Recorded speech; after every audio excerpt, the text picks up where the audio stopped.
Yo, what's going on, everyone? It's Brian and Jim here with Drink a Beer and Play a Game, and welcome to another episode of the Power Hour. We have another special one here today because we have a guest. Third guest we've ever had on the show. And you might know him from his YouTube page, from Twitter, all over there, if you've ever been to any convention involving Sonic in any way. His name is G. His channel is G to the Next Level. He's creeping up on 3,000 subs right now, and he's joining us tonight. Hey, how's it going, guys? Glad to be here. Very excited to have you here, and thanks for coming on. I know we're like a basket of cats to get this shit started, but yeah, we've been definitely wanting to get you on for a while. I know Jim and you are probably way bigger bonded because you're both you have that love of Sega. Oh yeah. Yep. So hopefully Jim, depending on what topics he's brought up, he'll probably bring up things that are Sega related, so you both can yell at me. Well, it is funny you brought up his love of Sega because that's how I discovered his Twitter page. Is I'm scrolling through and all of a sudden how you see retweets and likes and crap like that. All of a sudden I see this guy with this massive Sega Genesis library behind him, and I'm like, ooh, who's this guy? And we get to talking, and it turns out, correct me if I'm wrong, but you have a full North American set? I have a full retail North American set. There's a couple of mail order ones that I don't have, but I have everything, and not every single one of them are complete in box yet. But I have every retail release game released in North America for the Sega Genesis. So, yep. God damn, that's awesome. But how long has that taken you? Man, the thing is that I didn't actively start trying to go for a full set until, I don't know, maybe about 10 years ago. That's when I decided to start doing it, because the thing is that, when you're buying games and you're getting games for gifts and whatnot, sometimes you trade games, sometimes you sell games, you let go at times. Genesis was the one system that maybe only as I was growing up, maybe 3 or 4 times, I might have actually done through trades or sell. I think I actually had a couple of loose ones that I sold at Funkoland, which is now GameStop, to get them complete in box later, because I wanted to get them in box. And so, but just throughout that time, I think I'd have to say, because we got our Genesis in 91, and maybe it was around high school that I really, really started getting into it. So, wow, we're getting close to about 25 years getting there. Listen, don't dwell on that. We don't need to feel any older. You're only as old as you feel. No, seriously. Yeah. Although the bags under my eyes sometimes might give that away, but anyway. Now, that's impressive, because I know Jim and I, we went through... Growing up, you do sell back a lot of stuff, and Jim is a way better collector than me, but I can think of a whole handful of games, and Jim actually just bought Kid Chameleon the other day, and that was one of the ones that somehow I got rid of from when I was a kid, and that drives me crazy to this day. So I wish I had that collector's mentality, especially at a younger age, because then you always end up going back and paying way more for it. Yep. Yeah. Yep. All the things that I'm getting into now that I'm realizing. Oh, God. Yeah. That's like me. Let's just say complete set is not in my future. No. Oh, you got rid of your Saturn stuff? Well, that's the thing is that, to get a Dreamcast, because, and I'll actually be having a video about this very soon on my YouTube channel, the day of 9/9/99, where I basically made one of the worst decisions of selling everything I had for my Saturn for Dreamcast on day one, and I had some of the heavy hitters in that too. I had Burning Rangers, I had Shining Force 3. Man, it was an ordeal. But thankfully, most of those I've replaced by now. But yeah, as you were saying, you're absolutely right. It's just that little tiny gut feeling that you get, that you had this game when you were a kid, but now you have to, you're really on the path of trying to replace it, and you're paying X amount now. And Sega collecting right now, it's tough, man. I thank my lucky stars every day that Genesis is done, because it's starting to get nuts now. And just last time I checked, I just realized how much Musha is going for now, and it's crazy. Wait, how much is that going for now? I think it's 300 plus now, something like that. I don't really follow the values anymore, but yeah, I think it's 300 or something. But yeah, it's nuts now. Yeah, I think that's been at the 350 complete for about 10 years now. Yeah, it's one of those weird ones that it hit a price and never went up or down. Yeah. Yeah. It's not like Crusader or Senti where just oh, Jesus. No, so that's a quick intro. Real quick, G, if you want, plug away your stuff, because I don't think Jim has it right in front of him. He'll do it better than me anyway. Yeah. You disappoint me, Jim. Well, I mean, I could have done prep work, but you should know me by now. True, very true. So yes, my YouTube channel, absolutely. It's a G to the next level. Play off of Welcome to the Next Level, but instead of Welcome, it's G, like me. My channel basically surrounds retro gaming in the modern age. So anywhere from Sega, Nintendo, PlayStation, even all the way to more current gen stuff that might be retro focused in the realm of, say, indie games on the Switch or Xbox. Pretty much that's what it is. It's like taking a look back at the past, but with a modern flair. And I have multiple different shows. Like I try my best to keep the variety up, but you still know exactly what you're expecting when you come to the channel. It's still going to be mainly retro focused, and I mainly have 5 different series on my channel. The first one, the one that tends to be the most popular out of most of them, aside from my Sonic the Hedgehog stuff, because I do actually have a lot of Sonic the Hedgehog videos too, because I'm a huge fan. My shirt says it all. I'm a giant fan of Sonic the Hedgehog, so I've got plenty of Sonic the Hedgehog videos. But probably one of my most popular series is Level 10, which is basically my countdown series, where I'll talk about like a list of like my 10 favorite games that should have been on a particular console, or one that I did was actually 10 Sonic games that you may have skipped but you really shouldn't, favorite intros for a video game, favorite controllers, that sort of thing. That tends to be the most popular one. I have a series called Console Consultation, where I take a look at retro consoles that are coming in today. So stuff like the Retron 77, the Sega Genesis Mini, the upcoming Polymega, hopefully I'll be able to review that, and several other consoles like that. Yeah, I heard that groan, Jim. No, I mean, I'm right there with you. Goddamn $300 for it. Yeah, but you get a lot though. We'll see. We'll see when that comes. And just to kind of get a sneak peek of what the next episode of that's going to be, so I'm finally going to be reviewing these guys, because actually I get a lot of questions about these. These are the Pound HDMI link cables. I've got one for Dreamcast, Super Nintendo, Xbox, and for PS2, and I'm going to review them all in one video. So that's the next one of those coming up. I've got a series called Gaming Items I'm Proud to Own, where that one is probably my favorite to make out of all of them, because it's not scripted. I just pick 3 items in my collection and I tell the stories behind them. Whether they be childhood stories, like my first one I talked about my time in the 1994 Blockbuster World Game Championships. And one of my more recent ones, I talked about getting to meet Jaleel White. So it's little fun stories like that I love to share with everybody. And one of the other ones, my newer series, is called The Treasure Chest, where I take rare and uncommon games that are in my collection and give them a good review and talk about, hey, is it worth checking out or not? Like my next one that I'm working on right now is on this guy.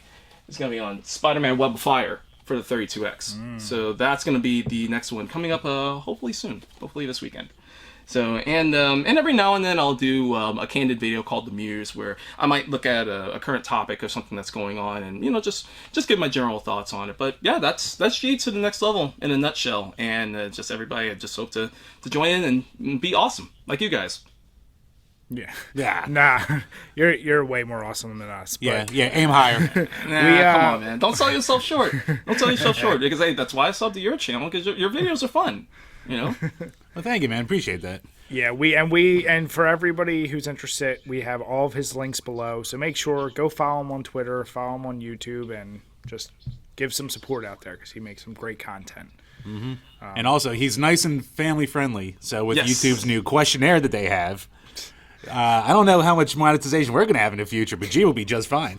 Didn't have much before, Jim. Let's be honest. Right, I need my 3 cents. I was like, I hope we're going to talk about that, because I actually hadn't heard about this. This is a new development in YouTube, as if there isn't one every week. It seems like within the last couple of days. Yeah, it's been another new release, which okay. I mean, yeah, we'll definitely get to that. But one question we had, so always at the beginning here, we talk about, what are we drinking while we're recording this? And Jim, I saw you take a sip, and it seems like you like it. But for those of you who are fans of The Office, then you should get the reference where it's you should have put him in custody, fruited sour ale. And as you can see, it's the Dwight Stapler in the Jell-O mold, and it is a blueberry sour ale that's 7% alcohol, and I think it's pretty goddamn good. I mean, from the few sips you had, Jim, what do you think? No, so far this is really tasty. My only butthurt thing is I have nothing to read. God damn. Well, what I will say is, if you're a fan of sours and you want it super tart, this might disappoint. if you're someone who doesn't know sours and you're thinking it's going to be really fruity, it will throw you off. You got to really like both like fruity beers and sour to appreciate this. But if you like blueberries, then this is blueberries out your balls, because I don't know. I really like it. And you actually have the sediment and you can see the legit blueberry pieces in the beer as you drink it.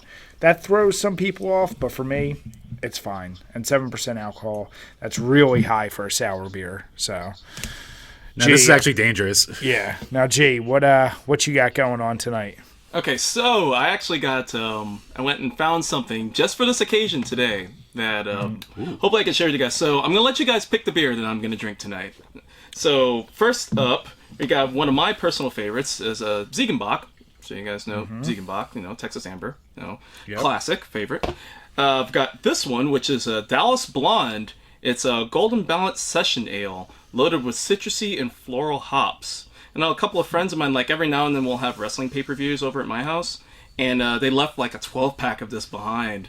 And it's pretty tasty. It's very smooth, very light. 5.2% alcohol by volume, so it's a good one. But the next one, you guys are going to love this. Because I went out of my way to try to find this. It's like, ooh, I found the store that had it.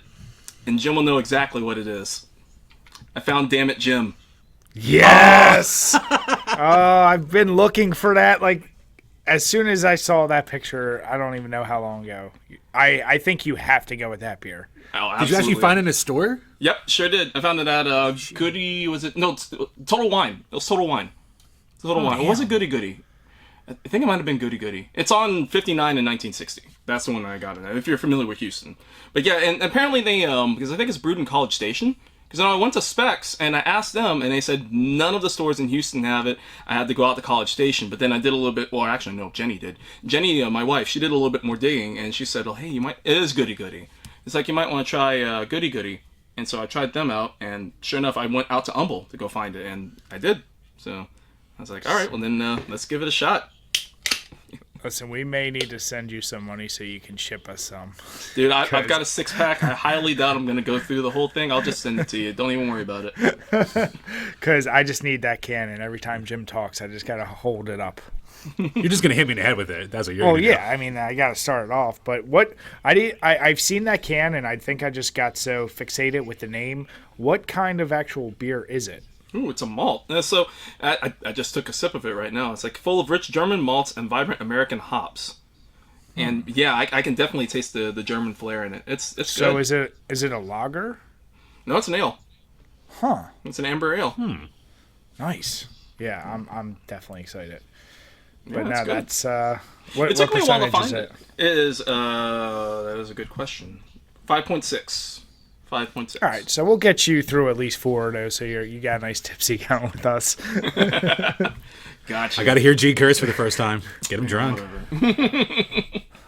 But yeah, I mean, going back to what you just said, what you hoped we were going to talk about, and this, once again, I don't know if you would call this yet another YouTube apocalypse. I don't always like those names, but it seems like a very silly thing that if they're going to not let channels who have any type of swearing, and apparently it's as severe as saying damn it in some cases, that if you're going to non-monetize, then wouldn't your ads and the people that come to YouTube be losing money as well? Like, it just seems like a very unstrategic thing to do from a business standpoint.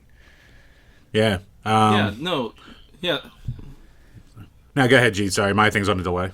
Oh, no, that's all good. No, because to me, that doesn't make any sense. Like, if they're going to completely cut off monetization for even saying something as little as, like, you can, how many dammits can you throw in a PG-rated movie? And it's like that you can watch on Lifetime. That doesn't really make a whole lot of sense. And then think about, like, some of their biggest channels, like ABGN, for example. You cut him off, you realize that just by doing that, you're going to be cutting off so many major channels. That doesn't make any sense to me. Yeah, he built the brand on being basically cursing. I mean, that's not it. That's not all, but that was part of the ingenuity of the type of vocabulary he used while cursing. But I mean, I don't know. It just, apparently Jim's pulling up a tweet, and it's actually from Metal Jesus Rocks. But yeah, he said things like saying damn or hell, and then of course the guns, violence of any kind, kissing, etc. My thing is, Yeah, apparently. Right, we can't kiss anymore. It's like, okay, so if you're reviewing a game that has violence and sexual themes, will that now be applicable to this rule? Like, I just hope this is something that's maybe being a little overblown and it doesn't actually, come to fruition, because that would really suck. As if they've already hurt enough smaller channels like us. It would, I don't know, it just would dwindle down those numbers. Especially with YouTube's war on like gaming and wrestling channels. Like, it's going to be a lot of cursing and violence, and I don't know. It almost seems like they keep going after the same things again and again and again. Right. That's like, I know with the whole Mortal Kombat controversy that's been going through, that so many people that are either trying to stream or make Mortal Kombat videos, and they're getting dinged left and right. It's to me, it doesn't make any sense, and it completely goes up against what YouTube's core philosophy really is. It's just like, for you to be yourself. It's like, yes, you also understand that there's a degree of policing that you should do for like youngers, for minors, for children, for whatnot. You shouldn't just like sit them in front of a computer and let them watch YouTube. But at the same time, you shouldn't have to be that strict with it. To me, it's something. I think it has to be blown out of proportion. That can't be for real, because it is. It sounds like suicide to me. I mean, it sounds like YouTube would be basically doing themselves in. I don't know why it would do that. Yeah, and that's the thing, with a channel like ours, just having beer in the name, automatically our stuff is kind of flagged and you're supposed to be 18 or older to view it. So regardless of what our topic is, even if we're doing a video that has zero to do with beer or alcohol, that thing is flagged right away. So it's just, it seems funny to me. You're absolutely right. Like, YouTube was about be yourself, but now it's more like, I guess if you want to play by the rules and make the money, you just got to play within these guidelines, which I guess they have the right to do. Yeah. It's just, you're going to drive people to something else, whatever that something else will be, and then you actually are going to make competition for yourself, which would be unnecessary. But that's the bitch of it all, too. Oh, sorry, Jake. Go ahead. No, I'm just going to say the bitch of it all is the fact that nothing has come up yet to be the competition. Yeah, they have us by the balls almost. Like, what are we gonna do? Go to Vimeo or Dailymotion? Yeah, Dailymotion. Does that even still exist? I barely. I think there's BitChute, but that's just its whole little ecosystem. Like, there's nothing there that's even remotely close. Whatever happened to? I know Twitch was talking about that they wanted to do. I think it was called Twitch Premiere. That basically was a home for static content creators, that they could make pre-made videos, and it would treat it in the same vein like YouTube. But I don't know if that ever came to fruition. As I actually did a scrub on my channel today, even, I realized that when I do get back into doing occasional live streams, I'm going to move over to Twitch now. But I don't know if that even was a thing. But yeah, you're absolutely right. It's that there isn't anywhere for us to go to, and YouTube knows that. That's the downside. They know that they currently, for static content creators that are trying to make, if not a whole career, at least like a side hustle, or make a little bit of money doing what they love, now they're stuck under all of this. And as if, YouTubers don't even have enough stress as it is, trying to appease the algorithm, hit certain time periods, make sure to like, share, and subscribe, and hit the bell, and make sure you're still notified, and all that crap. And it's like, man, the last thing we need to do is worry about, for those who are a lot more free about their language, now they have to watch their language even more, and I wonder if going in and bleeping it, like, say if you go and you add bleep sounds, I wonder if they'll still get you for that. I was like, that's a good question. So no, the one time I did have cursing in one of my videos was because it was Jay from the Game Chasers, and I if you want to hear G curse, I actually did curse in that video, but I bleeped it out with a Sonic Spin Dash. Nice. He wasn't going to call me out on stage. I wasn't going to let him take that. Come on. Keeping the gimmick. Absolutely. Yeah, and you can always go back to the old argument that if you're doing this, if you're doing it because you love it, then it shouldn't matter about trying to make money, yada, yada, yada. I think it's very unrealistic for a lot of people to try to make this be their main source of revenue, but it's also, it just sucks because, it was such a free and open market for doing videos.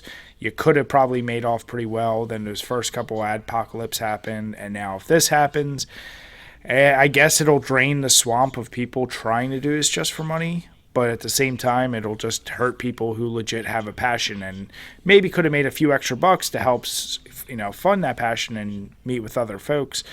It's a very weird thing to do, and I don't know, like, are you telling me they're really going to cut ad revenue on, like, music videos that have cursing left in them?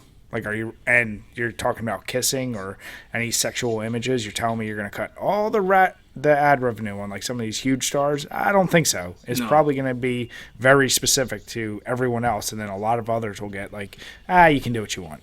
Oh, yeah. And there's always been that degree. It's like, if you're big enough... I hate to think this way, but it's like if you're big enough in Twitch, same thing with Twitch. It's like if you're big enough, you can do things and that you would basically only get a slap on the wrist for, and that somebody who is like still trying to come up, they get demonetized or they get completely blocked or whatever the case might be. I mean, knock on wood, anything else that's around, that hasn't happened yet. But I hate for anybody who has to randomly, like, I've seen so many stories of like YouTubers getting randomly demonetized for no reason, and I'm like, it's ridiculous, and I really think that they do need to clean that up. But I'm with you. I'm thinking it probably is going to be something that's overblown, but I guess only time will tell. So yeah, come on, Sue. They took the U out of YouTube. Damn it, Jim. I wish I had that beer here right now. I could hit him with it. Every time you say "damn it, Jim," it means I gotta take a swig. Gotta take a. Oh man, you're gonna have to do that a lot tonight. It's funny you mentioned Twitch, because there was one thing I asked Jim. I said, one thing I want to bring up that I saw. It made me laugh in a way it probably shouldn't have, but someone doing something very stupid on Twitch.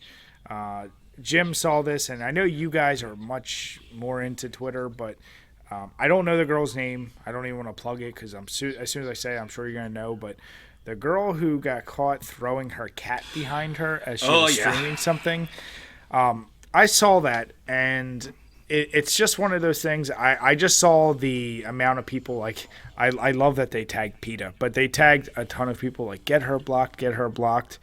I didn't see if there were actual repercussions, and I didn't even know if she was, like, a big enough star to make this newsworthy, but she clearly must have had enough followers where people were picking this up. I don't know. I wanted to get your take on this, G, because I think, Jim, is it safe to say you were kind of like, I don't really care?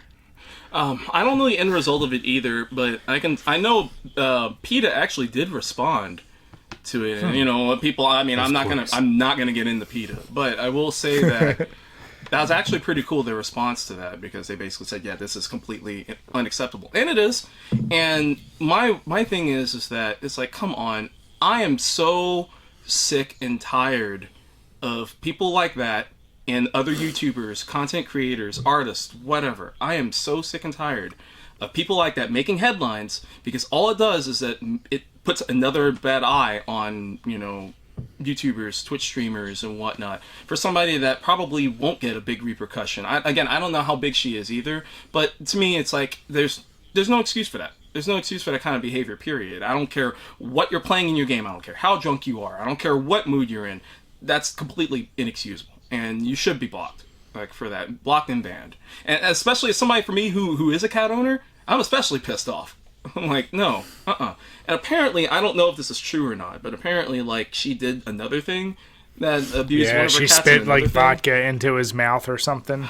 Wait, hold on. Spit vodka you didn't see into that? her mouth? Yep. Yeah, she was, like, taking swigs of vodka, and then, like, it looked like she was giving him a kiss, but I guess she must have spit some of the vodka into the cat's mouth, and, like, you could see the cat's reaction, like, what the hell is this? Let's. But yeah, it's to your point, one thing I thought you were going to say, but not only just does it give gamer streamers in general another bad view, but I guarantee you, if she's not blocked, she probably got a lot more viewers now. Yeah. Like, now people are tuning in and just seeing, like, oh, what's she going to do next? Or, oh, I didn't even know who this is. And if people are, like, ironically thinking, this is hilarious, now I'm going to subscribe to her. Like, it actually probably did good for her. Yep. Oh, no, absolutely. Like, I had no idea who she was. Like, I don't really follow Twitch streamers all that much, aside from a handful of people. But it's like, I didn't know who she was. I mean, it's like the whole Belle Delphine thing. Like, I had no idea who she was either. And I'm like, this is gross, and you're making headlines for this. And again, it's just another, I don't know, it's frustrating, man. It's really frustrating. Is it bad? I kind of respect bell deefing though. There's two sides. There's two sides to that, and I'm not gonna get into that. To me, it's like my end all is, it's just gross. Stop it. That's just kind of my end all. You want to make money, fine, whatever, but whether or not that's real or not, I don't care. It's just the philosophy behind it is gross. Just stop. So are you mad that Jim bought a couple bottles of it? Case? Look, that I bathe in it and I don't drain it? No, I'm not. I wouldn't even, all the dumb shit Jim buys, I wouldn't even let him buy that. But apparently, I guess someone did purchase that and then analyzed it and realized, like, no, this is straight up tap water or something. Oh, really? I think I'm with you. Like, it's, I'm always torn. I don't know who. It bothers me more anyone that legitimately buys that, like, for whatever weird reasons. Absolutely. But it's like her selling that. It's like, I feel like anyone, she knows, like, some weirdo sickos, whatever you want to call them, like, are going to purchase it. She knows her market. So, I won't be mad at someone who knows their market, who knows their audience. I'm not gonna be upset at them about that. It's what we do as YouTubers. We know our audience and we cater to that. I get it. But at the same time, don't be gross. It is pretty, it's just, and like you said, that's another perfect example when someone's like, look what gamers and streamers are doing. And now we're lumped in with the same type of people that would buy that stuff. And it's like, that's disappointing. Yep. Yes, we are lumped in. Damn it, Jim. There's another one. Yep. Y'all gonna get me drunk by the end of this night. That's the goal, man. No, I'm just going to say with the cat girl, the only devil's advocate I'll say about the throwing the cat thing, which I get why people are pissed, but I have 3 nieces who I've seen them grow up with a cat, and I know the argument is a cat can't brace itself, it doesn't know what's happening. I've seen these girls just pick a cat up and just wing it. And it's, it's youth. It's the innocence of youth, unfortunately. Yeah. So I'm kind of thinking, like, the cat's probably okay. It's I don't want to say it's another internet lynch mob over nothing, but I can see the argument there. Now, the vodka thing's messed up. Yeah. Because I was talking to some other people, and they talked about, like, even sniffing it can do damage. So that's completely messed up. She's probably a piece of crap as it is. Yeah. But, I don't know. When I first heard about it, I was like, is this just another one of those things? And this is directly after the Belle Delphine thing. Yep. And it was like 3 straight weeks of people being pissed off about that. So I'm just like, oh, everyone's pissed off about nothing again. Yeah, it's more concerning not knowing what she does, but I can't imagine if she's doing stupid shit like spitting vodka into a cat's mouth. I doubt she's like a streamer that a lot of kids watch. They could, but that's the big thing is like you don't want to promote that as a thing that you can do. If it's a legit spur of the moment, I mean, we've all been intent in a game, and from the footage I saw, it was like she wasn't even doing anything in it. Not saying that's acceptable, but it's like, okay, so then if that's what she did on screen, what does she do behind screen? So that's the bigger concern about that situation. I hate the whole let's all go after her mentality, but at the same time, yeah, like you said, it's cool PETA got involved. Okay, but how many people also put out like fake anger just to like, I'm part of the crowd that hates her now. Like, we're all together. Now subscribe to me. Like, it's that same shit I see way too much where I'm like, there's a ton of people who absolutely hate cats and probably don't give two shits about cats. And then they're just going to be like, we need to protect these kitties. It's like, you're not doing it for the right reasons. No, you're just trying to... As a buddy of mine at work, we joke around with this. I've used this on Twitter before. It's like a hashtag Clout Chase 2019. That's all it is. I mean, that's basically all it is. Yeah, it's this. I mean, I hate saying the terms, but like the shit with, I don't even know if you call this outrage culture, but the culture of just freaking going after people over seemingly stupid stuff. Not adding this in there, like Jim said, but people gotta calm down. They gotta find better things to do with their time. Play some Sonic or do something. Yeah, but unfortunately, when you got a little portable device in your hand that instantly tells you what's going on in the world all the time, it's not gonna slow down. That's the downside. Yeah, for sure. Yeah, civil discourse is kind of dead at this point. Yeah, but no, it's I like you said, you sparked my memory on that stuff as we were talking about just general Twitter, Twitch, things changing. But yeah, so I know Jim, he had something he wanted to throw out there, so I'll let you go at that. Yeah, so you being so involved in the Sonic community, and you actually decided to take the devil's advocate route recently when the Sonic movie trailer came out. Mm-hmm. So when the original one came out, you were one of the few channels that was like, I think it looks pretty good. Even 5 with the design. everybody. Well, how many downvotes? It's like 5 downvotes, everybody. That's my highest. Is that all? That ain't nothing. Well, not actually my highest yet. My Sonic collection would be that, but still, I mean, like, I knew that was gonna happen because I was just like, I'm just telling the truth. But going back to outrage culture, like you said, it's just like people don't really want the positive, But anyway, go ahead. Your question you had. No, I'm just saying. What do you think? Like, what do you want to see out of it at this point with like them doing all the reshoots and the redrawing of everything? Like, what would your ideal, like, either design or direction be? From a guy so deeply involved in the community, I should say. All right. So, my 2 main problems that I had with his design from the original trailer was his teeth and his hands. Those were the 2 problems. Those are the 2 main issues I had with his design. But if you notice, like, I don't know if you've seen the little teaser post that they showed with his hand holding the sign that said 2/14/20.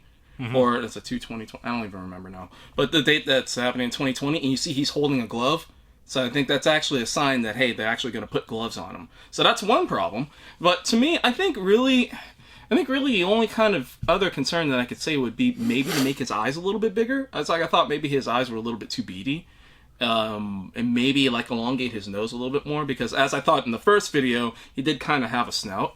But it's like, to me, I can't really think of, without him looking too cartoony. It's like, I understand what they're going for with it. It's like they're trying to hit that median where he's like, he looks half realistic, but yet still looks cartoony, And I can only think it's like, well, why don't you make him look like the cartoon? I'm like, well, here's the problem. Then you get something like The Adventures of Rocky and Bullwinkle, where they look like, don't get me wrong, that was a good movie, but they look like they look out of place. So if you have Sonic, like I used the Progressive commercial in my first Sonic Muse video that I did. I used that as an example. But in further thought, the reason why that one looked okay, I think it was because of the backdrop behind it. His like full animated like Sonic Adventure look and style looked good with that backdrop. But you put him in like real life environments, and I think it would just look awkward. So to me, it's like if you're gonna have a real life Sonic the Hedgehog movie, you have to have some sort of happy median between. I mean, like, what do I really want from that? Honestly, I think those are really the 2 things that I would say to fix about him. Or maybe his shoes. And it's like, because I think his shoes are still fugly.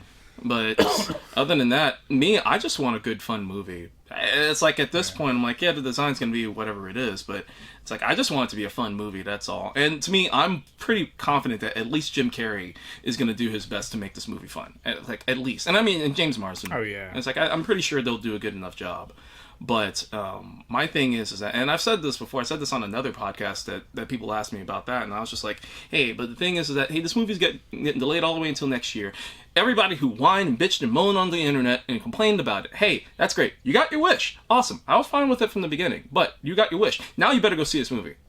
And it's like, because the problem is that, as you said, people that are jumping on a bandwagon just to get noticed, and now you got what you wanted, and now you're not going to go see the movie? Tut. Yeah. Which would be 90% of the channels that made a video about it. Oh, for sure. Oh, the absolutely. reaction videos. But now, let me ask you this. So, I saw that obviously everyone saw the trailer. But my question is, so I haven't seen the new Pokemon movie, but I saw how those look. Would you have preferred they went more like that route where they stayed? I mean, I know, as you said, it probably wouldn't work to make Sonic as close as he was in the game, but like the Pokemon movie looks like they pulled it off fairly well, and they stuck fairly true to the original design. So is like that an avenue you would have liked to explore, or maybe however they did the Pokemon movie versus how they generate this model? 100%. Absolutely. Because my wife and I went to see Pokemon Detective Pikachu. We went to go see that on day one. when it came out. And ironically, they showed the Sonic movie trailer before it, and the people in the audience are like, "Oh, boo!" It was so funny. Did it break your heart? No, because I expected it. I knew it was coming. But it would be different, like if I had never seen the trailer. That would have been a little bit different. But yeah, going back to that, I think honestly that's a perfect example. Because to me, it's like, I can't think, because when we saw that movie, I can't think of any single Pokemon, because there's so many, you have to watch it at least like more than once to catch all of them. I can't think of a single Pokemon in that movie, to me, that looked bad. I thought every single one of them looked right, again, going into that meaty middle between looking realistic and looking like the original characters. And I think especially like Charizard looked amazing. Bulbasaur looked amazing. But then again, it's like Bulbasaur doesn't have fur, so that's a little bit easier to animate. Torterra looked amazing. It's like, without giving spoilers for those who haven't seen it, one of my favorite Pokemon is in it, and you see him for like maybe about 3 seconds before he destroys like this underground lair, and he looks amazing. And I was just like, this is what the Sonic movie should look like. And I'm just like, okay. People always want to take the opportunity to take digs at Sonic. Every day, all day, every day. And to me, it's like, now Nintendo has put their seal and stamp of approval on this movie, and this is now a legit video game movie that looks good and is good. And now Sega, you better follow through with this, because you got some big shoes to fill here. Because, yeah, Detective Pikachu, it was a great movie. I mean, like, if you're a huge Pokemon fan, you'll absolutely love it.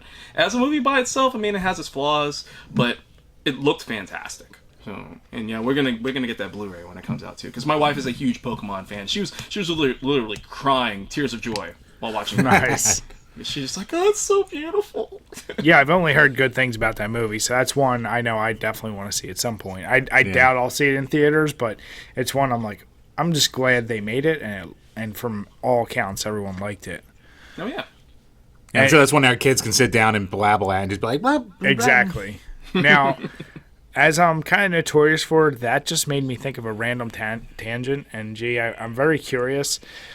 So you know how, think of things like Super Smash Brothers and other, I guess now Nintendo things that are incorporating Sonic, and how would you feel if they made a Pokemon game and they made like a guest Pokemon be Sonic in the game? If that was even a thing that they threw in there, would that be something that you'd be cool with, or would you be like, why would you do that? I mean, I don't see anything against it. I mean, I kind of question why, but I mean, Sonic's already in enough things that I kind of question why. Like, he's in some random like gacha game on mobile.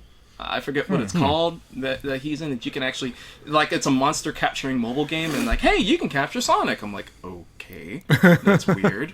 So I mean, like, it can't get much weirder than that. So if they were like to do a special, let's say they do like a special event in Pokemon Go or something like that, a crossover with the Sonic the Hedgehog movie. Hey, for a limited time, you can go to a Pokestop and you can have a chance to catch Sonic. I'm not gonna lie, of course I'm gonna do it. But I mean, is it any less weird? I'd be okay with it. See, however, what I need now, though, is I need Sega to make their answer to like a Smash Brothers. That would be awesome. Been wanting that for years. But I mean, Sony they have did enough it. characters. Come on, Sega, you can do it too. And Sony, that game, it obviously got shit on for being just a clone, but I actually had a lot of fun with that game, and I really enjoyed the characters they used. So I would be all for, like, yeah, do a Sega one. Do as many offshoots of that as you can. Yeah.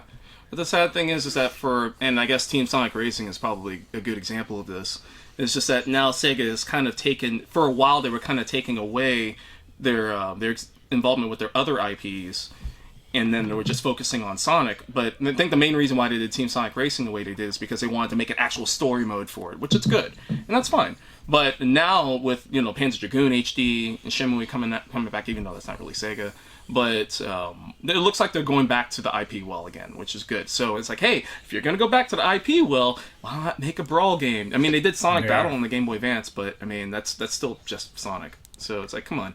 You mean to tell me that you can't have Sonic fighting Vice from Skies of Arcadia, or Beat fighting I forget what his name is, Red from like Burning Rangers, I forget what his name is. Come on, they can do it. They can do that. Got plenty. And I know for a fact it's not Sega IP, but just for two of my childhood favorite Sega games, I want Kid Chameleon in there, and I want Chameleon Sega? And is he? Okay. Yeah, and I won totally Sega. Polter guy. A hot take starring the Polter guy? Oh, man. Yep. That's that's at least totally 2. Sega. Yeah. Now, gee, when are we going to get the fabled Sonic game where instead of Robotnik as the last boss, we have Sonichu? Somebody's probably going to have to do another Sonic 06 mod to make that happen, I guess. Oh, God. Wait, people mod that? Yeah, oh, yeah. Dude, really? Look it up, man. It's crazy, like the mods. People have been trying to make mods to either add certain abilities or to fix, quote-unquote, fix Sonic 06. And I remember I didn't get a chance to get into it because, my PC is not strong enough to run anything, and I have a Mac for my everyday use. So I can't really do Steam or anything like that. But apparently, like, somebody did a really good job, like, trying to go in and fix Sonic 06. And if I'm not mistaken, I think Sega hit them with the cease and desist. Oh, Why? Jesus Christ. Why? Well, they did that to Streets of Rage Remake, too. But I guess we know why they did that. Streets of Rage 4 is coming. So I guess... but they did that to the remake ages ago, too. Yeah, and that only took them like another 6 or 7 years after the fact. Be like, we're making our game. See, but what's weird is that like they'll hit cease and desist on other franchises that aren't Sonic, but they seemingly try to encourage people to make their own Sonic games. It's right. Hell, I mean, they hired somebody who made their own Sonic game to make freaking Sonic Mania. So it's like, they could. I don't know. Sega's weird like that. We need more Christian Whiteheads. Yeah, we do. I mean, I have no doubt they're making a Sonic Mania too. It's happening.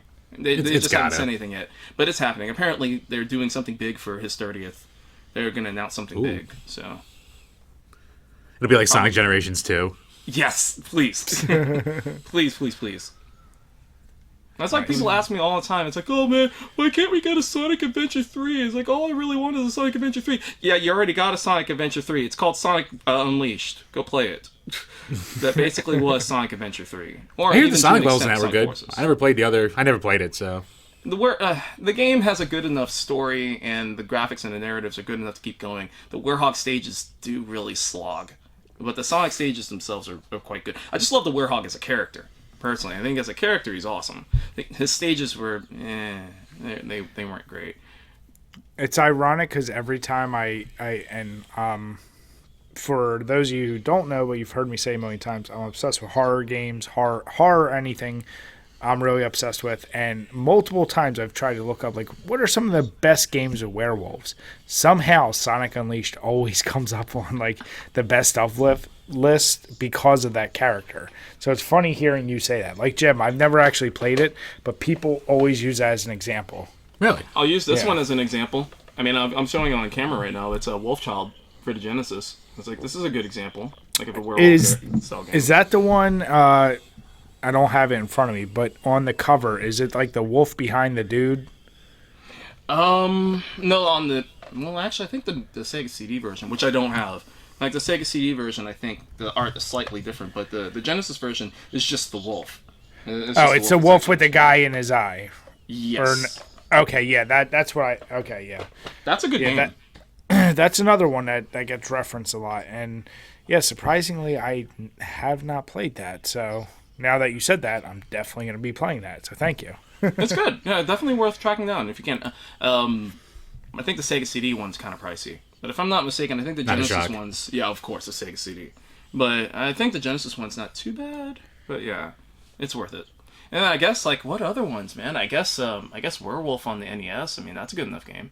I remember looking that up before, because when we were doing all these Halloween games, I was I was like, all right, Samurai Zombie Nation's out of the question. I'm not paying $1,200 for that. I'm not gonna lie though, that's a holy grail game of mine. Like someday I want to get a copy. I was at Retropalooza and somebody there had a complete in box copy of it, and I swear, like my heart sank for a minute. I was just like, man, I want this so bad. What was that, like $5,000? No, it wasn't that much. It was like $550, I think. Really, like, that it? Yeah, I was like, it was only like $550. It was complete. I was like, man, but I can't drop that. No, can't justify it. Can't do it. Can't do it. Nice. Actually, going back to Retropalooza, another thing I had here. What is, especially for a collector like you, what's the atmosphere like down there in Texas as far as game collecting goes?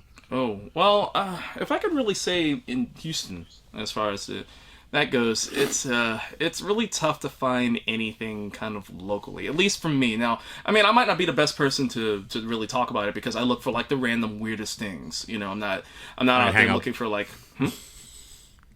I'm just joking on. Oh. Like I'm always looking for like the kind of weird and obscure like kind of games. So I might not be the absolute best to look at for, but I've noticed that it's tough trying to find anything that's not in like a local store or anything, and even then like the prices are kind of it's tough right now. But over time, like at the conventions though, I found like once the conventions hit, that's when like the people come out in droves and you find good stuff for good prices. I know at Retropalooza, I've always found good stuff. Let's Play Gaming Expo, I've always found good stuff. Which that's happening in a couple of weeks. I can't wait for. And Retropalooza Arlington always has good stuff. Classic Game Fest it's a fun con, but it's kind of hit or miss as far as like game collecting goes. It's more about the atmosphere and like the art and the bands than anything. Which I'll be there tomorrow. But nice. Yeah, Jenny and I are going there tomorrow. She won free passes from winning a Pokemon Puzzle League tournament. But I remember you telling me about that. Yep, 8-time champ. God damn. Yeah, she's good. She's like, really, keep winning us stuff. She's a shark. Mm-hmm. But yeah, it's but I noticed that it's a really fun community here in Houston. Like I know in the Facebook groups I'm involved in, and whenever we have local meetups and whatnot, I know the Game Preserve just opened up another location. They're like I'm not gonna say they're like a barcade, but they're like a local arcade that specializes in retro. So they mainly have like a whole bunch of retro games. I think they had just posted that they got a Clax machine. I was like, I've never seen a Clax machine. Really? Like, that's awesome. So I want to go there. Their opening is this weekend though, so I can't go this weekend. But as far as the community goes, yeah, it's fun. It's fun. But as far as like trying to find stuff for like steal prices, it's tough. It's tough. Yeah, that's kind of the way too many games was. Like you had to really look around. It seemed to be like you had to catch, to use the Game Chasers term, like catch them slipping. Mm-hmm. Like a game that they just obviously did not update the price on in like 2 or 3 cons. Yeah. Oh yeah, because that happened to me at Retropalooza. Because like the last couple of times, it was at Retropalooza Houston last year, and then there was a swap meet in Dallas earlier this year. There was this one vendor that had a copy of Tail Concerto for PS1, and it's a PS1 game I've wanted for years. And he originally had it for like $170, and I was just like, "Ooh, that's high." But it's like, "Hey, you still got that Tail Concerto? Yeah, it's still here." It's like, can you do a little better? It's like, I don't know. So like the next couple of months roll around, it's like, hey, can you do any better? I don't know. And then at Retropalooza Houston, I finally caught up with the guy. He's just like, okay, you know what? It's like, how much are you willing to go on? And I was like, so we came to a deal on it, and I wound up getting it for like $50 less than what it normally goes for. So I was like, okay, nice. I'll take it. So and it's still a little more than I wanted to spend, but sometimes that's the funny thing is that PlayStation 1 is the system now that seems to be kind of the target. I've noticed that like the prices are starting to go up on PS1. So like to anybody that's trying to get into PS1 and original Xbox too, I was like, I say go now. Like if you want to get them, go now, because I have this gut feeling like if I had to predict anything, I mean, take it with a grain of salt. If I had to predict anything, Nintendo and Super NES are on the downturn. Sega keeps going up. PlayStation's going up. Original Xbox is going up. It's like, yeah, those are the ones to look out for. I know. I finally got a copy of Klonoa on PS1. Finally. So that I'm super happy about that. But I traded what cost away. Though? It was Shantae on Game Boy Color. I traded that. I got that Shining Soul 2 complete for Game Boy Advance and Klonoa 1 complete for Game Boy Advance, which in itself is like a $70 game. So I was like, okay. To me, I thought it was worth it. I mean, because like I have a much greater tie. Yeah, it's like I have a much bigger... You know how much I love Klonoa. I had a much bigger tie to Klonoa than Shantae. So I was like, okay, I'm willing to make that sacrifice. But I actually did manage to record the on-screen footage I needed to make a treasure chest video for it. So, good man. All my on-screen, I captured all my footage on my playthrough. So I'm like, okay, so I can still do that at least. All right, I'm okay with letting this go now. Yeah, you talked about PS1, and for the longest time... due to the love of horror, as I just mentioned, one of the games I've been looking out for and I can't find anywhere, and when I look online, is D for PS1. And I'm looking at it right this second. Yeah, and it's $400 on eBay. What? That's its lowest. Well, for price. Brand new. Well, brand new. Yeah, oh, okay. Yeah. I was about to say, whoa, that can't be that high. I mean, you can get, I guess 60, 70, 60, 70s, but that was a game that it goes back to what I said of games when I was a kid. It was one I think I got rid of, and now I'm like, God, I don't want to pay this much for it, but I really want to get it back again. So yeah, it's like 50. From what I see, it's like 50, 60. Like for an average that's not too bad. I have it on Saturn, so I'm not like super worried about getting it for PS1. Yeah, I do have it on Saturn. I was like, I think I do. Hold on, let me check. Yeah, I do have it on Saturn. But for PS1, so I'm not super worried about getting it for PS1. But I do recommend it. Man, I remember that's one of those games that, like, if there was one thing about my childhood that I really wish that I had captured, I wish I had captured more times that I played games with my sister. Because we would, like, on the weekends, we would, like, tag team and try to figure out games together. Like, we made a whole strategy guide about Beyond Oasis on the Genesis. We played them together. And D was one of the games that we played together to try to figure it out. And yeah, it's a good little game. It's a very good little game. D2, however, is weird. I have not played that one, but D2 like I said, the other thing with D is Jim and I have talked about this. I tend to be a sucker for the long box games. Yeah, me too. It's easy to be a sucker for that. And that's the funny thing is like, it just takes up more space, but there's something just, I don't know, really appealing about it. It's 1995. It screams 1995. It does. It does. Absolutely. Yeah, like I have the original Alien trilogy for PS1 long box, and I have the original Tekken long box. I have a few long box, but like, yeah, it's one of those like, if I saw the jewel case versus the long box, I'm gonna go with long. Even if I have to pay a little more, I'm gonna go with it. Now, question for you, since you're talking about long boxes, do you have Mortal Kombat 3 on PS1?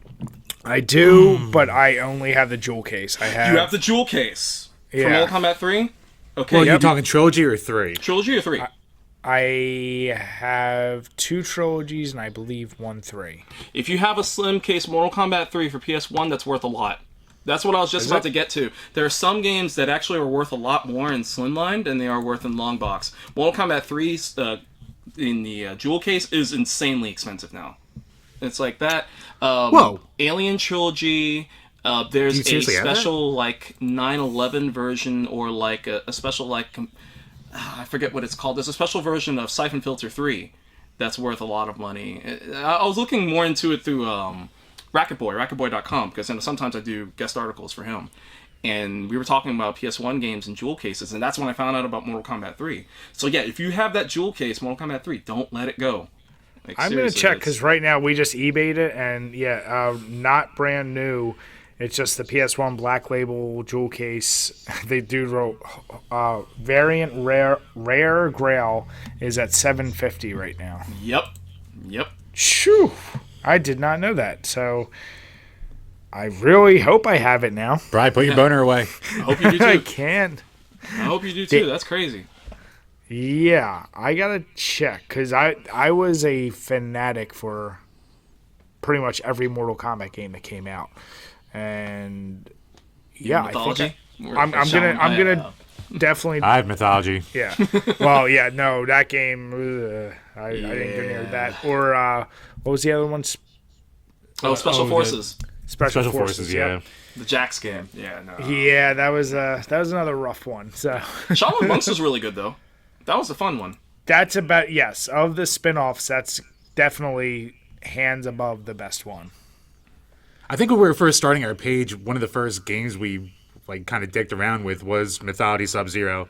We never got around to doing a video on it, but like we did sit down and play. We're like, oh, we're gonna write notes and crap like that. Yeah, that was also when we went through every single Mortal Kombat game, and we're like, well, we should do this one too. And I was like, I can't. I just no. One day.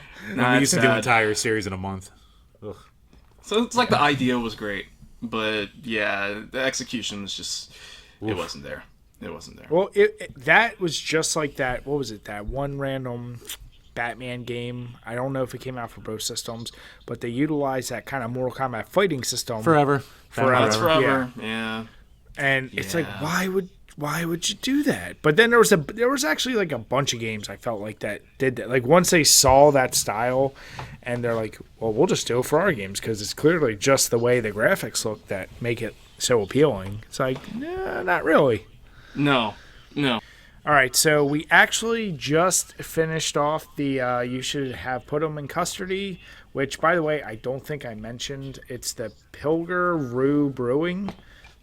They are from PA. I just never heard of them before I got this can. So, Jim, What do you think now that you finished it? It was good for a sour beer. It had a real nice balance to it between like the tart and the fruit. Like it could have easily gone to the grab you by the back of your throat deal, but I thought it drank really well. It was smooth, had a nice berry aroma to it, very drinkable. Even though that's not a real word in the beer drinking community, all that crap. But I enjoyed it. Yeah, and I said at the beginning. I mean, I bought a 4-pack, and the first night I got it, I went through 2 of them because I liked them that much, and they're big cans, so they're pretty damn delicious. For our second beer, unlike Jim, who would have probably just stuck with Keystone or Miller, which is fine, but I decided to break out. I had one of these big bottles from Round Guys Brewing Company, which are local PA. They're actually not too far from us. It's their Blood and Thunder Belgian-style wild ale. Ooh. And what's nice about this is, well, one, it's 11.2%, so it's balls strong. And I got the actual first batch of their first release of this, and I got bottle 32 of 432. So it was a very limited release. I hope they do it every year because, I mean, without even trying it, I love Belgian-style wilds. The bottle is just one of those really cool, it's like a pirate with like a ghost behind them in a rainstorm. So it just is a really cool looking bottle. And honestly, anything that's 11%, even if it's not great, it's going to hit you pretty fast. So you can like smell the malt in it too. Yeah. So yeah, that's our second beer for the night. While we're also finishing off the bad Miller Lights I have. Slightly skunked. All right, so Jim, what was that next thing you had? Next thing we'll just jump to for G finishing off the collecting talk. Yeah. So I know you're trying to finish off a couple things and you have a few systems finished, but what are your like goals for it at this point? Goals for just collecting in general, or for what? Like I know you're trying to finish Vita. I know you're trying to finish something or other. Yeah, and you mentioned at the beginning you wanted to get the rest of the non-retail Genesis games. That's not happening. I can tell you because one of them is minimum $10,000. Yeah, that's not happening. If I could somehow find that picture, I'm good. You just need one. No, I'm fine without that. That's like the same thing with, as much as I would love to get a complete Master System collection. It's like I'm actually not far from a US set for Master System, but the problem is just those handful of games that, even though they are exactly the same as the PAL releases, they have the UPC sticker. Yeah, the UPC sticker Sonic ones. Yeah, exactly. Sonic, Spider-Man, Strider. I'm trying to think of some of the others, but I can't think of them off the top of my head. But I'm like, I have the PAL versions. They play fine. I don't really have any. Because the thing is that I know that there are some people that really just love collecting this as a general, but it's like I like to collect with a purpose. And I'm just like, if I've already got the game and the game plays perfectly fine, I mean, I'm not going to shell $300 to $500 for a little UPC sticker just to say I have it. No, I'm not. Oh, so you're not Jim. Hey. You like that, Jim? Are you that OCD, Jim? No, but just for that, I'm going to buy a few more CDI games for a review. Are you going to buy a few more River Raids? Hey, I'll watch it. You need to talk about CDI. I got a friend of mine in Houston that has a copy of is it the one of Gamelon or the Faces of Evil? I forget. He has one of them. Ooh. And I just wish I knew somebody in Houston who had a CDI that wouldn't mind letting me borrow one for the weekend so I could review that game. I've never played it. I know it's awful. I know it's a train wreck, but I'm dying to play it, as I at least want to try it and give it a review and go for it. But the CDI is fascinating. Actually, as we're talking, and I know we've talked with you about it before, I'm currently getting gameplay footage for Hotel Mario. Yeah. Which I can't wait for Brian to sit down and spend some time with, too. See, now Hotel Mario, I have played, and I like it. No. Sorry, Brian. No. Hotel Mario, I have played. Yeah, no, Jim, who's talked that game up so much because he put 5 seconds into it. The big thing I've stressed... shut up, Jim. Don't say a word. Don't even try. Because we've multiple times, I've said... No matter how annoying the game is, I'm of the type of, if we're going to review it, I want to try to beat it best as I can. And between me and Jim, I think, Jim, it's fair to say, I'm a little bit more thorough with completing games. Probably because I'm better at them. But So Jim is going through because yes, we will be getting to that review at some point, along with a few other Jim games. I'll just call it that.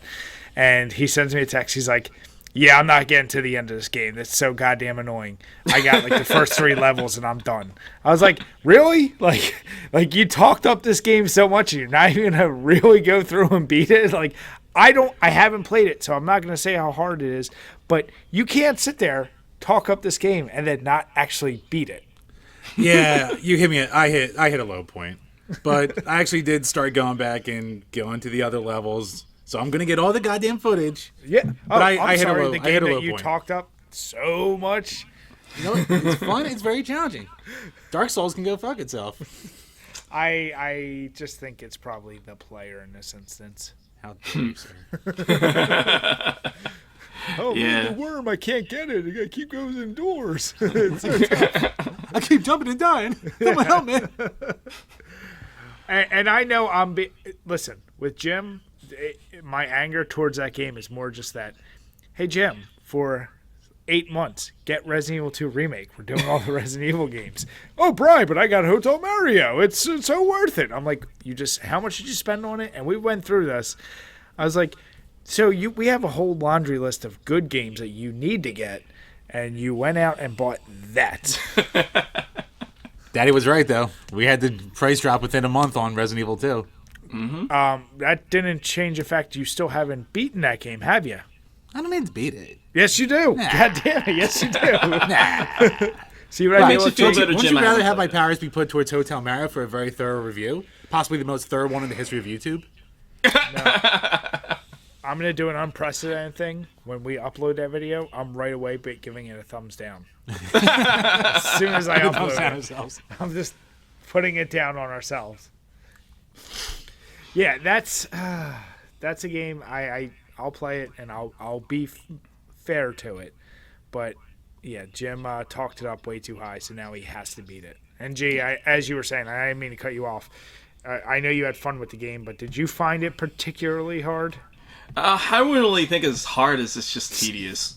It's fun in small doses, but unfortunately, because correct me if I'm wrong, there's no password, there's no save feature either, right? Don't you have to complete it in one go? Or There is one? a save feature, but okay. the battery for saving on my thing doesn't Right. work anymore.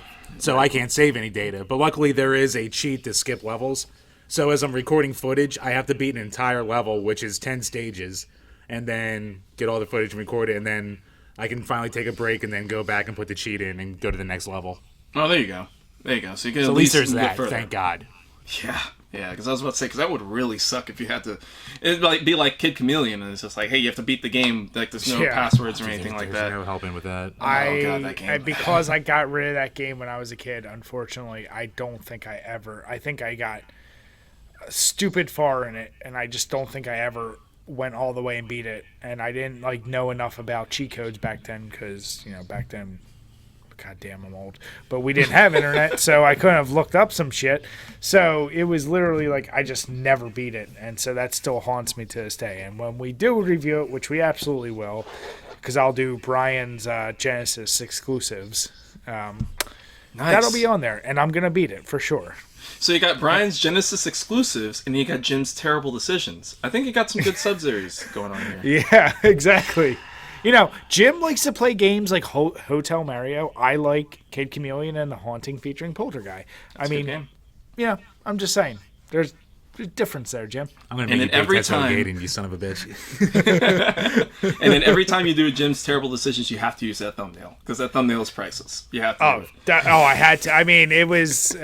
What's actually sad, and Jim is covering his face right now, is that, when making these videos, I actually have a whole folder of Jim picks, I call them, and I can just pull from a whole slew of them. And if you've watched our videos, I put a bunch of them in there, and Jim half the time is like, "Where did you even get that?" I'm like, "Jim, it's just on your Facebook or something." He's like, "God damn it, why is that on there?" A lifetime of bad decisions comes back to bite me in the ass. But yeah, no, I want to go back to one question though. So I'm one of these people, and Jim can probably attest to this. I asked crazy hypotheticals all the time. So, G, is it safe to assume Genesis is your favorite system? Yes. Okay. So, what would be your next 2 favorite systems following that? Oh, easy. I would probably say my next 2 systems would be the NES and, man, I think because like the kid in me has to say PlayStation 1. That's like my third. But the adult in me wants to say PlayStation Vita. It's like, gotcha. I really want to say that because the Vita like came out of nowhere just as how good it is. And I know people want to write it off as like, oh, it's just only for Japanese games. It's a weeb machine, or, you know. It's like people want to write it off like that. But there's so many good games on it, especially if you love RPGs and puzzlers. But I'd probably say, yeah, I would have to say I'm still going to go with option A, NES and PS1. I have to say, just because so many solid memories, even though, yeah, I know it's real hit or miss with the NES library. But it's like the games are just such home runs I love NES music. I love just so many great memories with it. But then the PS1 is just so many great games. The PS1 came at like a really good time for me, you know. And that's also because here's a funny story. This is why, because people are like, oh, you didn't have a Saturn? You got a PlayStation before you got a Saturn? Yes, I did, because my parents were so pissed off at Sega because like they bought a 32X for me that Christmas, and the next year I wanted a Saturn, and they're like, well, didn't we just get you a 32X? I'm like, yeah. And it's like it's different. It's like, are there any new games coming out for it? Yeah, there's Mom, mistakes were made. You're like, yeah, we're not buying you another Sega system. So yeah, they got me a PS1. I got my Saturn later, like out of my own money. But yeah, so the PS1 just has a lot of very, very solid. All right, G, so one question now that you've said it's PS1, NES, and I know you were juggling between PS1 and Vita, so I'll sweeten the pot at first, but if you had to give up your entire Genesis collection, you could never play it again, but you would get complete collections for those other 3 systems, would you do it? Nope. Nope? Oh, absolutely not. Not even a thought, huh? Like, even nope. if you threw in every exclusive, every, like, whatever craziness, you don't think you could do it for those 3? Nope. For NES and for PS1 and for Vita, no. Yeah. Absolutely not. Well, because the thing is that the ones that are really tough to get on the Genesis, it's so hard to get Genesis nowadays. So like, say, hey, if I were to get all the rest of those complete and I had to go in and try to get Genesis now, starting from scratch, hell no. Because like, considering how like Musha and Mega Turrican and like some other ones they're just so tough to find now, especially like complete and in good condition. Yeah, no way. And then not only that, like I said, I just love Genesis. It's my favorite. Yeah. Mega Drive. No, and I respect those answers because anyone's dedicated. So now I'll throw a different one at you because I'm always trying to find ways to break people with these things. You really do. All right, so right now you get every single Genesis game brand new, including every exclusive and every mail order, everything you can imagine, but you're not allowed to play another system for the rest of your life. Does this include Mega Drive? Yes. Okay, then yes, I would do it. Because my thing is that if I'm not... Well, hold on. So, you said I'm not allowed to play... So I can't play, like, say, the Saturn or Sega CD games that I have. I can't play any of them. I can only play Genesis if I accept the full collection. Yeah, so, I go as far as, like, your mobile phone. Okay. Well, I don't really play mobile games, so aside from Pokemon Go. I'm trying to think if there's anything that you could sneak in there and be like, well, I was, like literally, like Genesis, if you want to play a video game, that's it. Man. There's nothing else you're allowed to play. You know what? I think I'm going to have to say no. I think I am going to have to say no because the thing is that at that point, then everything else is like... If I'm stuck with playing Genesis for the rest of my life, it's like... Because the reason why I asked, is it for Mega Drive 2? Is because that means I would get Mega Drive Tetris. It's like, that would be the... that'd be the key of it all. But I'm just like... But it's not worth it. Like, if I can't play anything else just for getting a whole collection, then yeah, I'd rather have the freedom of being able to play anything I want. And then that basically... I'm not going to say that would kill my YouTube channel, but it would detriment it because I don't do everything Sega. Now, granted, I am getting back to basics and trying to get more focused into Sega and retro again. But my thing is that if I can't play Saturn, I can't play NES, I can't play KO on Sega CD, which is one of my favorite games. Like, I can't do any of that. I'm like, nah, I couldn't do it. I can get a Genesis Mini and I can play Mega Drive Tetris. I'm good. all right. G just wants to play his lewd storybook games on his Vita. That's what it comes down to. Vita Ludes. Gross. Good old Gross. Dungeon Travelers 2 is a good game, though. You heard it from me. That actually is a very good game, though. It's lewd, but it's great. But gross. Nice. All right. Well, I'm glad. Like I said, I'm one of those people. Once you start, if you defend something too much, I'm going to find a place where you say no to it. So you do like to find the breaking points. Yeah. Everybody's got one. All right, that's G's breaking point. He's not allowed to play any other systems. That's what it took. All right, Jim, what else you got? All right, so let's go back to some of the more normal things. So we'll start with the Patreon questions. G, feel free to play along. Yep. So first one, it's going to come from our buddy Dean, Game Whisperer. And what is the most disappointing ending to any game you've completed? All right, anyone who has it in their head right now can jump for... Oh, Jim has it right a bit I can go first. So I don't know if it's so far the ending credits, but the very last boss fight in The Incredible Hulk for the Sega Genesis Super NES, when all you had to do is walk up to him and give him an uppercut, and it's game over. So after all that work, all that pain, all that hell, all that unbalanced gameplay, the final boss, you just hit him once and it's done.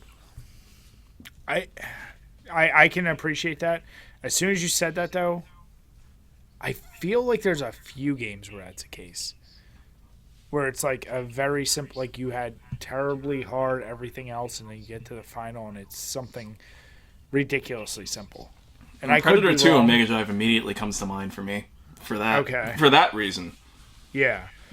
Like, okay, it's not the same, but talking about Castlevania 2, that boss, Dracula, at that point, you can freeze with the holy water. Yep. And you're done. You walk through the final castle, and if I sound repetitive from the AVGN, there's a reason for that, because he was spot on.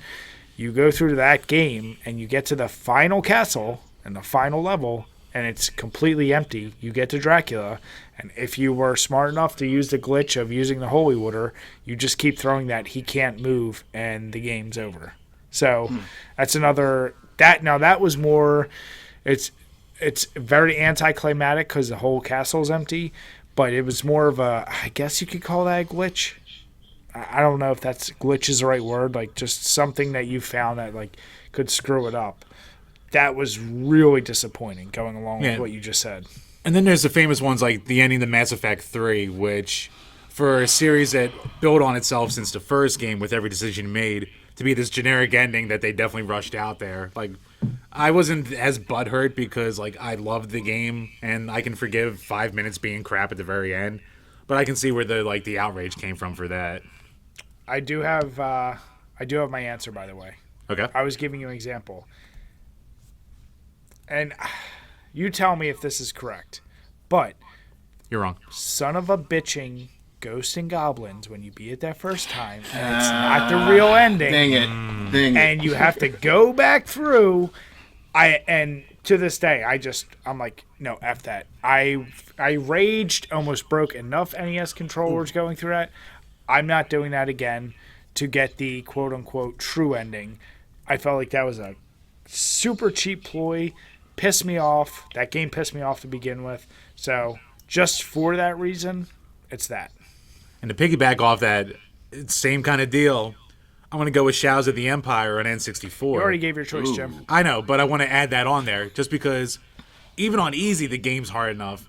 You beat the final boss, which still takes like an hour to beat because it's like 7-layer boss robot thing. And you finally beat that. Then it's just like, oh, fuck you. You get the bad ending. You should probably play it on medium. Well, but the difference there is you decided to be a bitch and play it on easy. I was 10. You only have one don't option. hate on people who play on easy. I was 10. No. I'm someone who plays on easy to beat it, especially when we're reviewing, just for the purpose I got through the game. But you don't have that option with Ghosts and Goblins. You just play the game. I didn't say mine was better.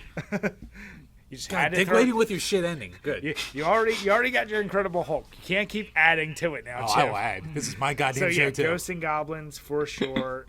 There's been plenty of games that we just talked about. Resident Evil Revelations 2, which has a different goddamn ending that you don't know is a different ending because of one decision you make halfway through the game, and they don't warn you. So yeah, any game that does that, but no, Ghosts and Goblins to me was the first one that did that, even though that might not be true. So G, you're up. What about you? Man, I think mine, and I know one of them is going to be controversial on it. And I guess I'm going to apologize ahead of time. I'm going to say Final Fantasy VII.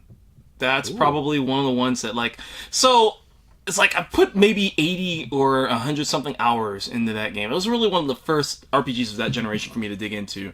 I might not have been like the greatest fan of the characters or the stories or anything like. Don't get me wrong, I respect the hell out of Final Fantasy VII, but to me, I think it's not one of the strongest, like, in the entire game. And then, like, I finally got through the entire game, and the ending was just so anticlimactic. Like, it just kind of happened. I was like, wait, what? And then the credits roll. I'm like, wait, what? Like, that's it? It's like, you mean to tell me this grand, like, one of the greatest games of all time, and then that's it? Like, to me, that's one of the biggest issues I had. But I know, and it didn't really click with me, and this is a funny story, too. Sonic 2 on the Game Gear, the Master System. This is probably one, too, because, like, if you don't get... You can get a bad ending in that game, and because basically you have to rescue Tails. I believe, it's just the Chaos Emeralds. If you don't collect all the Chaos Emeralds, like, you see Sonic, like, he defeats Eggman and everything, but then you see him, like, looking up at the sky, and before the credits, like, roll and whatnot, you see this, like, silhouette of Tails, like, in the starry sky as the music plays. I'm like, wait a minute. I'm like, is Tails dead? Like, oh my god. Like, talk about a buzzkill. Yeah, I'm like, wow, that's messed up. Like, that's really messed up. But, yeah, between those, I said Predator 2. I think those are probably, because, like, that, I remember I bled, like, sweat and tears trying to get through that, because that game is hard. It is a hard motherfucker. Yes, it is. Yes, great game, though. Like, shockingly great, but it's hard. And I finally got past it. Like, you get the gun, and then you have to run all the way to the end, and then, boom, 2-second cutscene, credits. That's it. I'm like... And Jim would never get past the first couple levels. I got to the last goddamn Predator and then I died. But did you beat it? No, I never beat it. Yeah, exactly. Great game, though. No, I do like that question, though. I mean, a lot of games, and I'm always torn on this, where you have, it's like, if you don't play it on a harder mode, if you didn't do enough in short enough time, you don't get the quote-unquote true ending. Right. I'll bring up Resident Evil again just because it's not the ending that changes, but, like, your ranking at the end. To me, I'm always torn, because on one hand, it's kind of like, is that just a cheap ploy to play it again? Or is that just something to strive for? So I'm always torn on how I actually feel about that. But no, the games, like we just said, that type of shit drives me crazy. And the big letdowns, it might be controversial to say, but I feel like Nintendo is notorious for games where they'd be a little too hard, you beat it, and you get one really stupid title screen. It's like, you have beaten it. Good job. You're like, that's it? That's what I get? Like, damn it. See, if only we could get, like, on the NES, if only we could get more games like Ninja Gaiden that actually have, like, real full stories that really, even though, yes, the game is hard as balls, but you felt accomplished when you actually got past it. And you play something like, I don't know, like, Predator. I'm looking at my collection over there. I see Predator, and that's the one that honestly I'm like, because I'm just like ending, that game. I'm like, that ending is garbage. You're like, beating that game. And I was like, seriously, it's like, congratulations, you have survived. Okay, thanks. Thank you. Yeah. After all that. What the hell's the one that's like, you have beat great game for much justice or something like that? Oh, dude, there's a couple that are like that. There's a couple, but like the most famous one's Ghostbusters, I think. I think that's Ghostbusters is awful. There's a couple. Ghosts and Goblins is one, isn't it? That's another one. It's really stupid, and I'm pretty sure there is typos or just terrible English. I can't remember which, but it compounds the amount of bullshit because you go through the game the second time and then you're like, you couldn't even spell check this shit. Like, what are you doing? Even they didn't want to go through it a second time. Nah, they couldn't be bothered. I will say, and once again, I apologize for a tangent. Still to this day, my favorite death/end screen, and AVGN talked about it, is in Friday the 13th on the NES. It's like, you're dead, your friends are dead, you've lost the game, like, you need to restart. Something basically to that effect, and I'll put it up on, if this is a segment video, but it's like, it's brutal. It's like, to say you're dead, your friends are dead. I love it. It's like, Jesus Christ. You're a failure, your parents hate you, go fuck yourself. You're an accident, like, yeah. Have you guys ever played Shadow of the Beast? Like on Genesis or Sega CD or anything like that. If you play Shadow of the Beast, like I have it on PC Engine. The PC Engine version especially does this.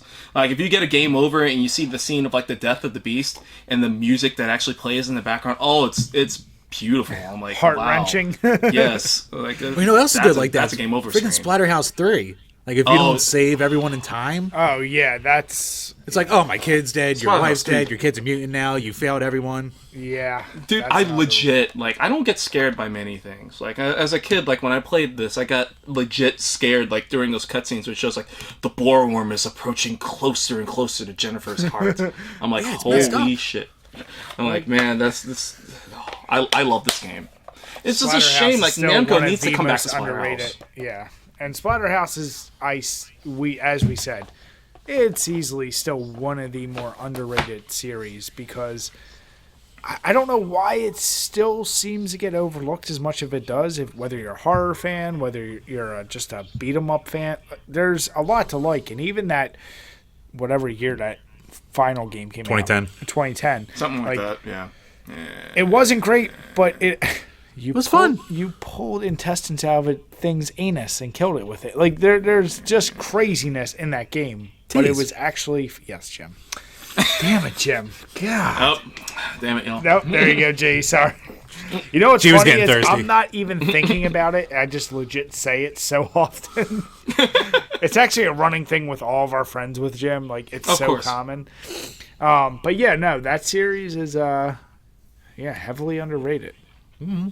It is. Right, it still shocks me that they left Splatterhouse out of the TurboGrafx Mini. I don't get that.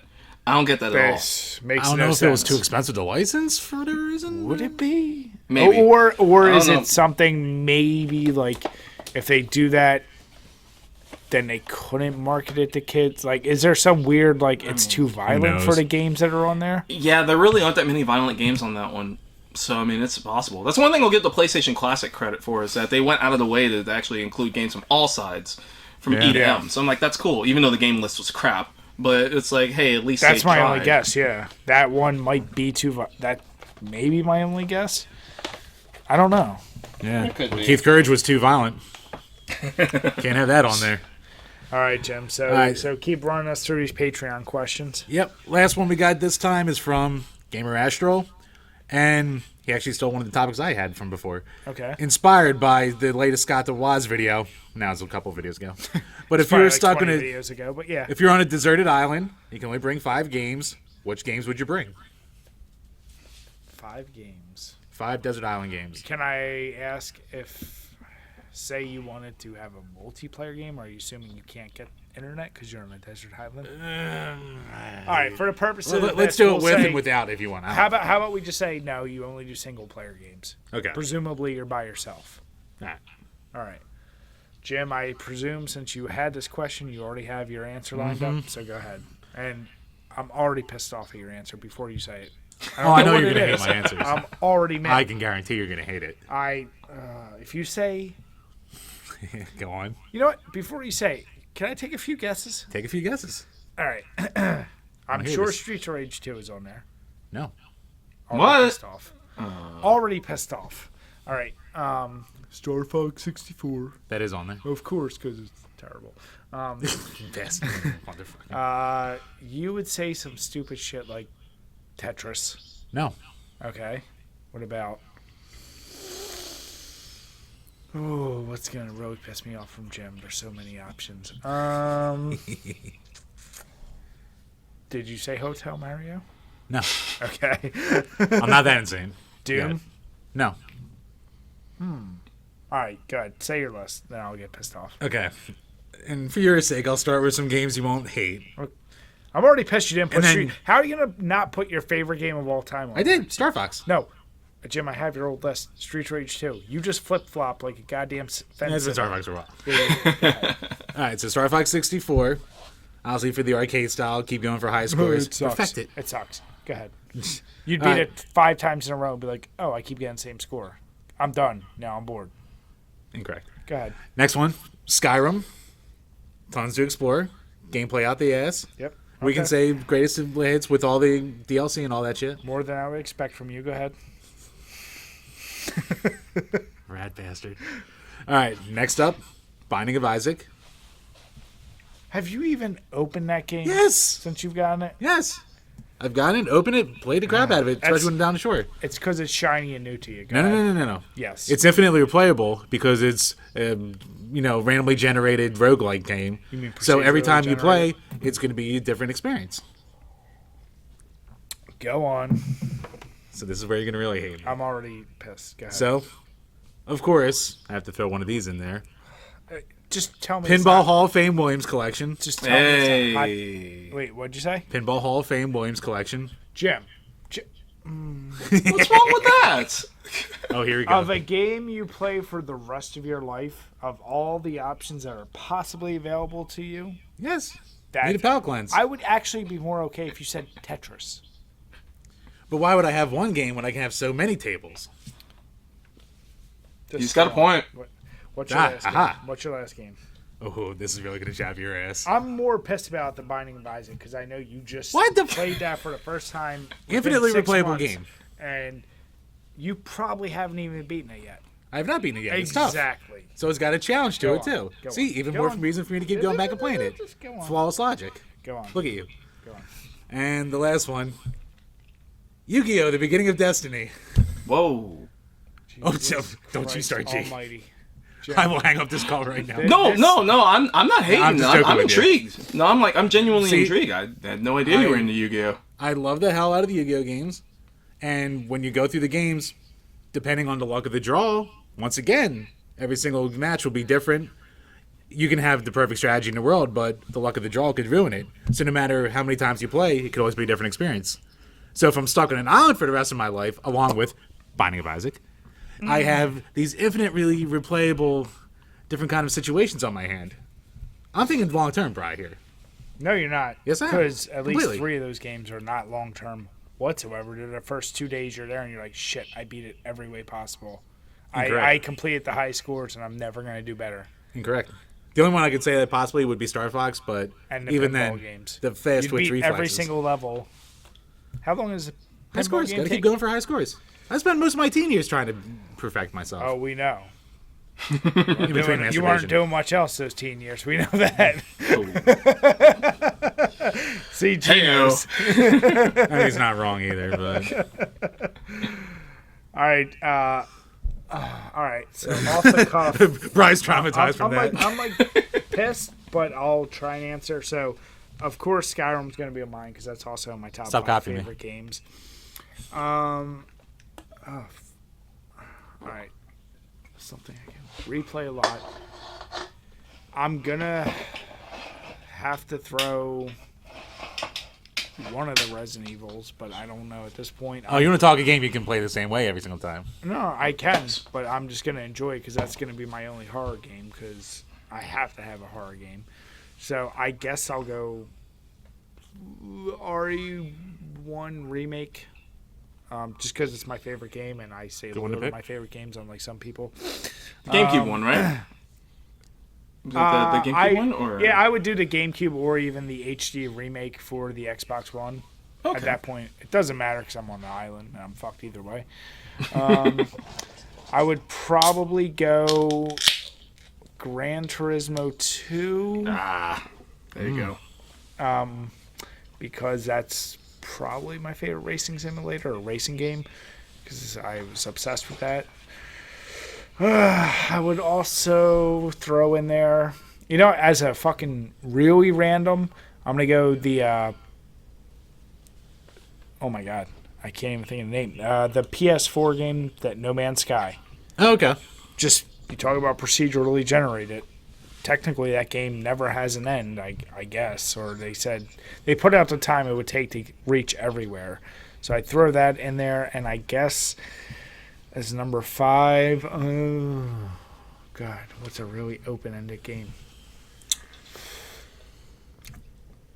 Plug in, I guess, one of the Grand Theft Autos. I guess probably 5, because I've only probably put about 10 hours into that game.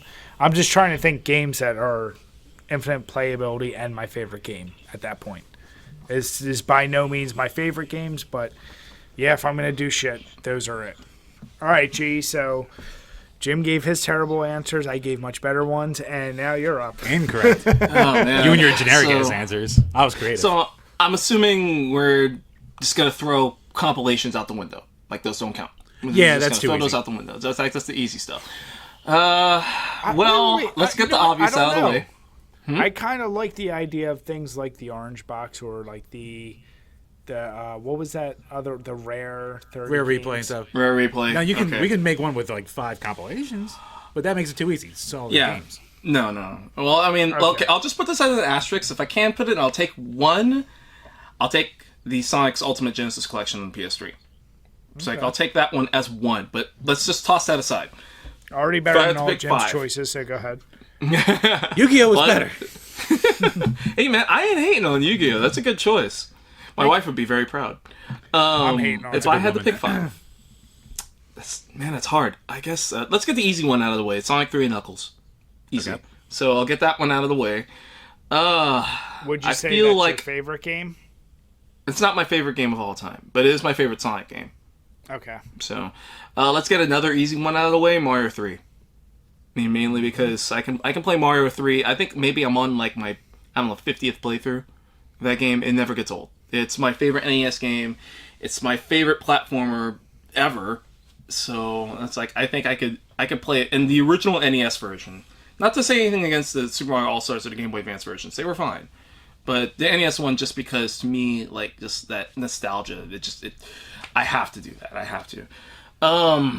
I feel remiss if I don't throw some sort of puzzle game on there. And it's like, as tempted as I am to say Lumines 2 on the PSP, because I love Lumines 2, I can't go against Tetris. I have to throw some sort of Tetris on there. So I guess I'd have to say Tetris DS. Because it's like, that's my favorite. That's my favorite iteration of Tetris, just because it has all the different modes. And I'd probably say, yeah, I would have to throw that on there. Oh, man. Burnout Revenge on 360. Ooh, good choice. So Burnout Revenge is an interesting one because it's the game that, like, if I'm ever having a bad day, like if I'm just having the worst day ever and I'm just either angry or I'm sad or I'm depressed or however, like seriously, it's the game that can instantly put me in a good mood. I can toss on like any road rage mode, any crash mode, even if I've done it 100 times over, and I will still enjoy it. I get like infinite replayability out of that game. And it's a shame that Burnout died, but I'm not going to get into a tangent about that. But yeah, Burnout Revenge, yeah, definitely. And then I think my final one would have to be,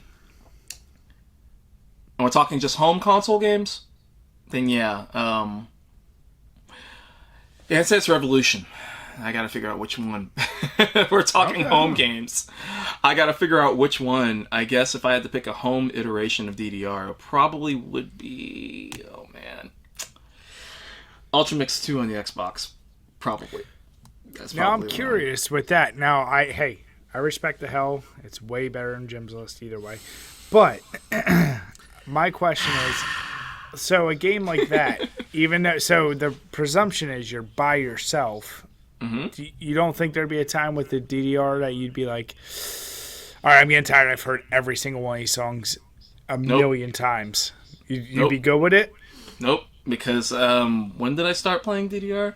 I started playing DDR in '99. If it weren't for my bad knees, I'd still be playing. And it's like, yes, I've heard the songs a million times. I still jam to them in my car. Like, it's like, I love that game so very much. It basically is, and this is a YouTube video coming at some point, it's like, it basically is the game that essentially changed my life. And even to this day, like, every iteration that I've played, Like, literally, it doesn't matter which mix I pick. I can pick any of them, except for maybe the Disney mixes. It's like I can pick any one, and I'd probably be fine with that. It's like you give me, and yes, it's a desert island, so I get it. You can't take a big old arcade machine with you, but it's like you give me a good, solid, like Cobalt Flux Pad. I'm solid. Like, so yeah, that's definitely my my fifth pick. I gotta have a DDR in there. No, I love the varieties. Like you said, Boy Baron Gems. But I did have a question. So we hit on. So what is your favorite game of all time? I can't say anymore. It's, and I know it shocks everybody because it's like, oh, it's got to be Sonic. Nope. It's like, nope. It's not even a Sega game. It's DDR. It is. It is. And okay. No. It's again because there's so much to it. Like I said, I know we're talking about various other topics, but literally I could go on for hours about how that game changed my life. I mean, not only from a health standpoint, but from a social standpoint. It made me, because I used to be a lot more shy and a lot more reserved. It was the game, because I loved it so much, not only was it great for exercise, but basically it helped build my college life. It helped me get my job that I worked at, and basically my friends. It helped me meet my wife. Like, it's done so many different things for me, and I love the music so much. And it's like, the series is still going today. It just had its 20th anniversary. It's still going today, and it's like, it's amazing how far it's come. Yeah, it's definitely my favorite. No, and you know what? Honestly, I way prefer to hear answers like that, and I know I shouldn't judge people's answers, but I'd rather hear something more personal and nostalgic versus like the obvious, you're going to pick the best game from whatever your favorite system, like a Super Mario 3 or whatever the case is. I've said multiple times, Resident Evil 1, I tie it with Remake, but it's really Resident Evil 1.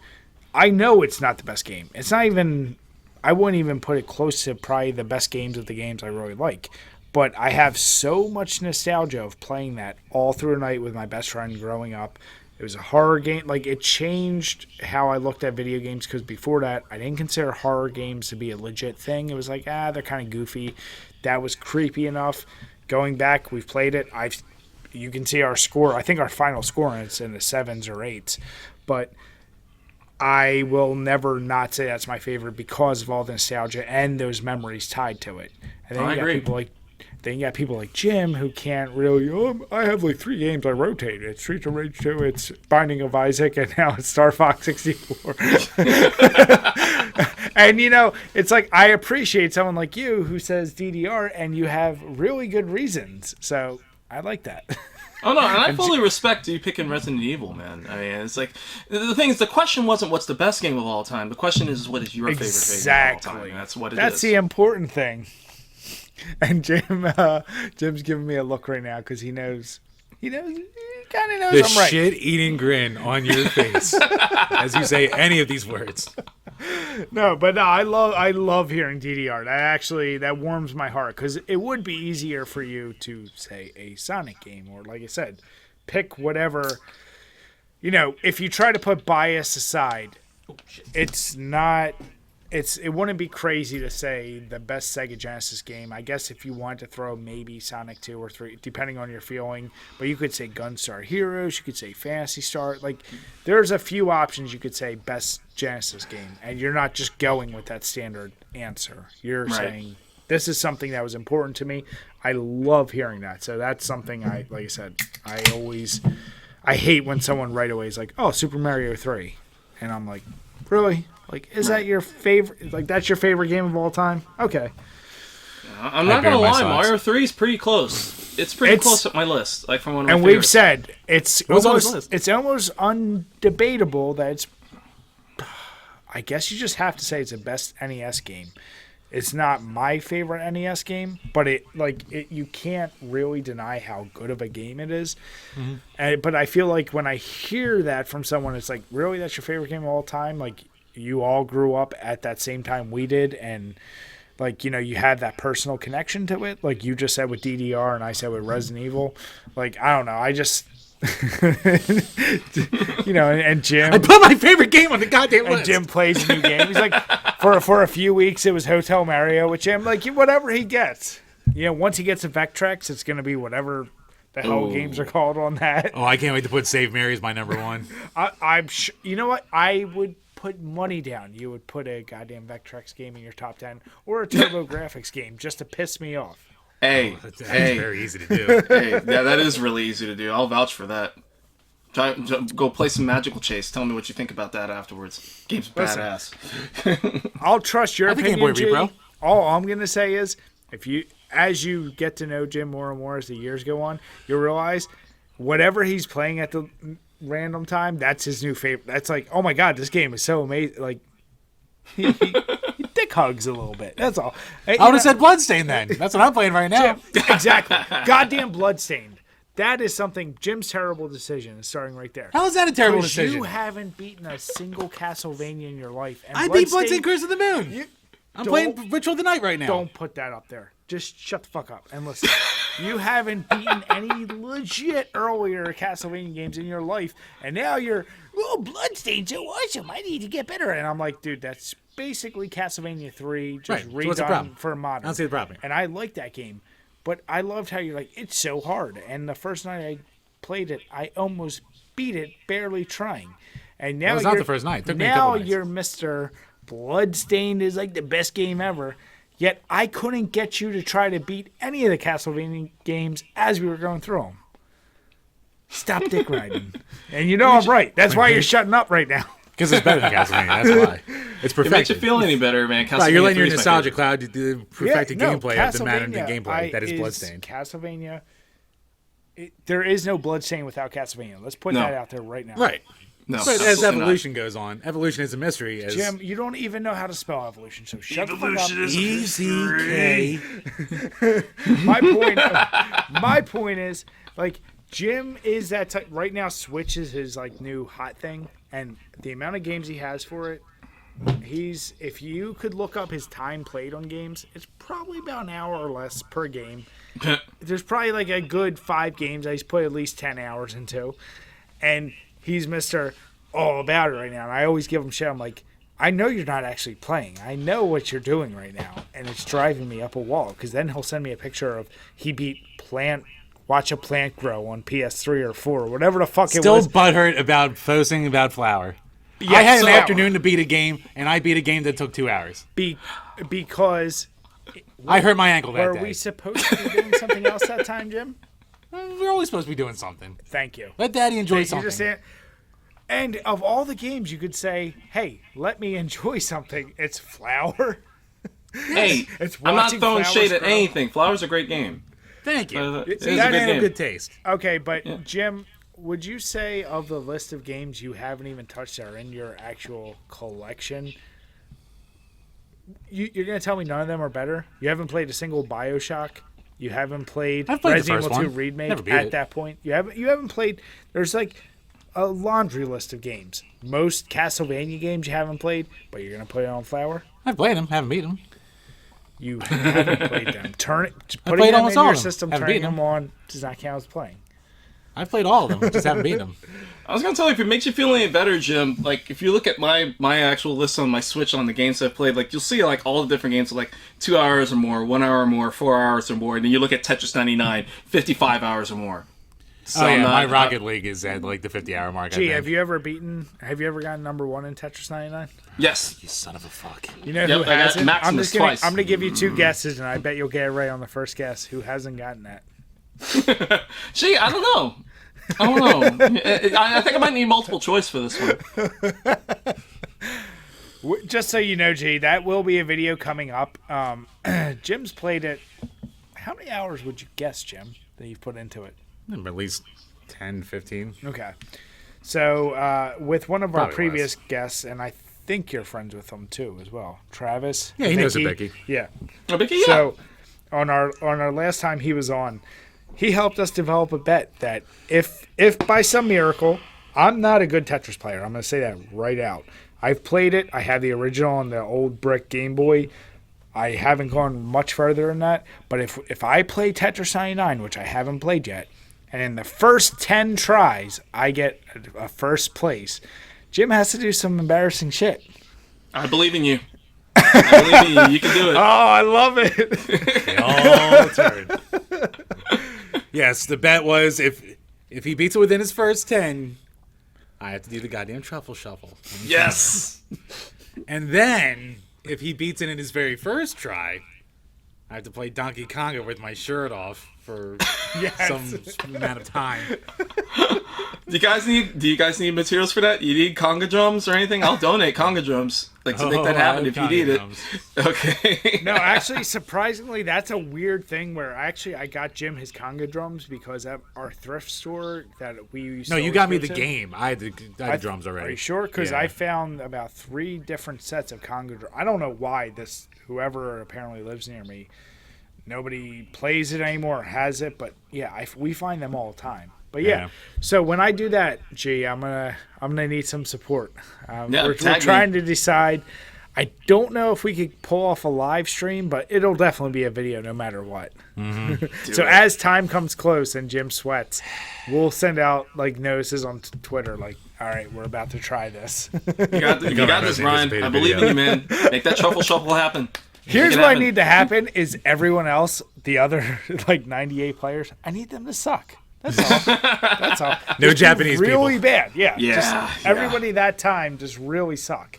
No events, no Japanese, and you might have a chance. We need to find a time zone shift that's like 6 a.m. I'm like, oh, I can beat them now.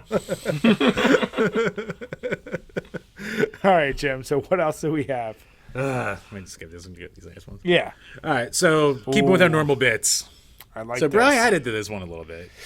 But maybe we can break it up into brackets almost. Yeah, so we always do our which is better, and this is directed right at you, and we'll weigh in as well. Guest of honor. But I'm very curious, and it's going to be odd to say, if you could take your bias out of it and go historical context, which is better, the NES or the Genesis? From historical context. Man, and I know that's a son of a bitch because obviously you got to put his feelings in there to make it. No. You can put your feelings in there, but I'm trying to take my bias out of it. Yeah. Sorry. We got to make him sweat. Yeah, I'm already sweating. Because here's the deal. Obviously, I know based on your earlier answer, if it was just your opinion, you're going to say Genesis. And as tough as it is, I try to say put historical context in there because that's one of the better ways the NES could compete. Because I feel like on most other things it probably couldn't, but that's up to you to decide. I'm just curious if you try to take bias out of it, say historical context. I don't know if you want to compare it on libraries, the quality of games, the actual system, whatever you want to do. From that point, what would you say is better, NES or Genesis? Man, okay, so this is hard. Taking my own bias out of it, I think I'm still gonna go with the Genesis, and I think mainly because if you really think about it, and I know I've talked about this before about how the whole console war thing, 16-bit wars, Genesis and Super NES. The Genesis was really the first one to really usher in that new era of, I can't think of another word, but I'll say attitude. That new kind of demeanor, that new sort of attitude that games are really, really fun. They're not just family things that you stick your kid in front of a TV and let them enjoy. This is something that your teenagers would enjoy. I think just overall, I'm probably gonna have to go with the library just as a whole. It's quality for the library as a whole on the Genesis. I think it's just more for everybody, and I think overall it's more solid. As much as I love the NES, I mean it's a good solid second in my personal thoughts, but there's a lot of crap on the NES library. I mean seriously, there's a lot of crap. So it's if you just really come down to quality of games, which is highly subjective. But man. Yeah, I'd probably say overall, just from the historical evidence, because it was really, man, again, we're talking NES versus Genesis. Because we're talking NES versus Super NES, it's an easier answer. When you're talking about NES versus Genesis, because when the Genesis rolled around and then Nintendo had their answer with the Super NES, is when, people started talking in their childhood neighborhoods and recess, and people talking about which is better. Oh, I prefer the Genesis! I still got the NES. There wasn't really a whole lot of that. Most of them were okay, well, I'm getting a Super NES so I can compete. I think that by default makes me kind of lean more towards the Genesis.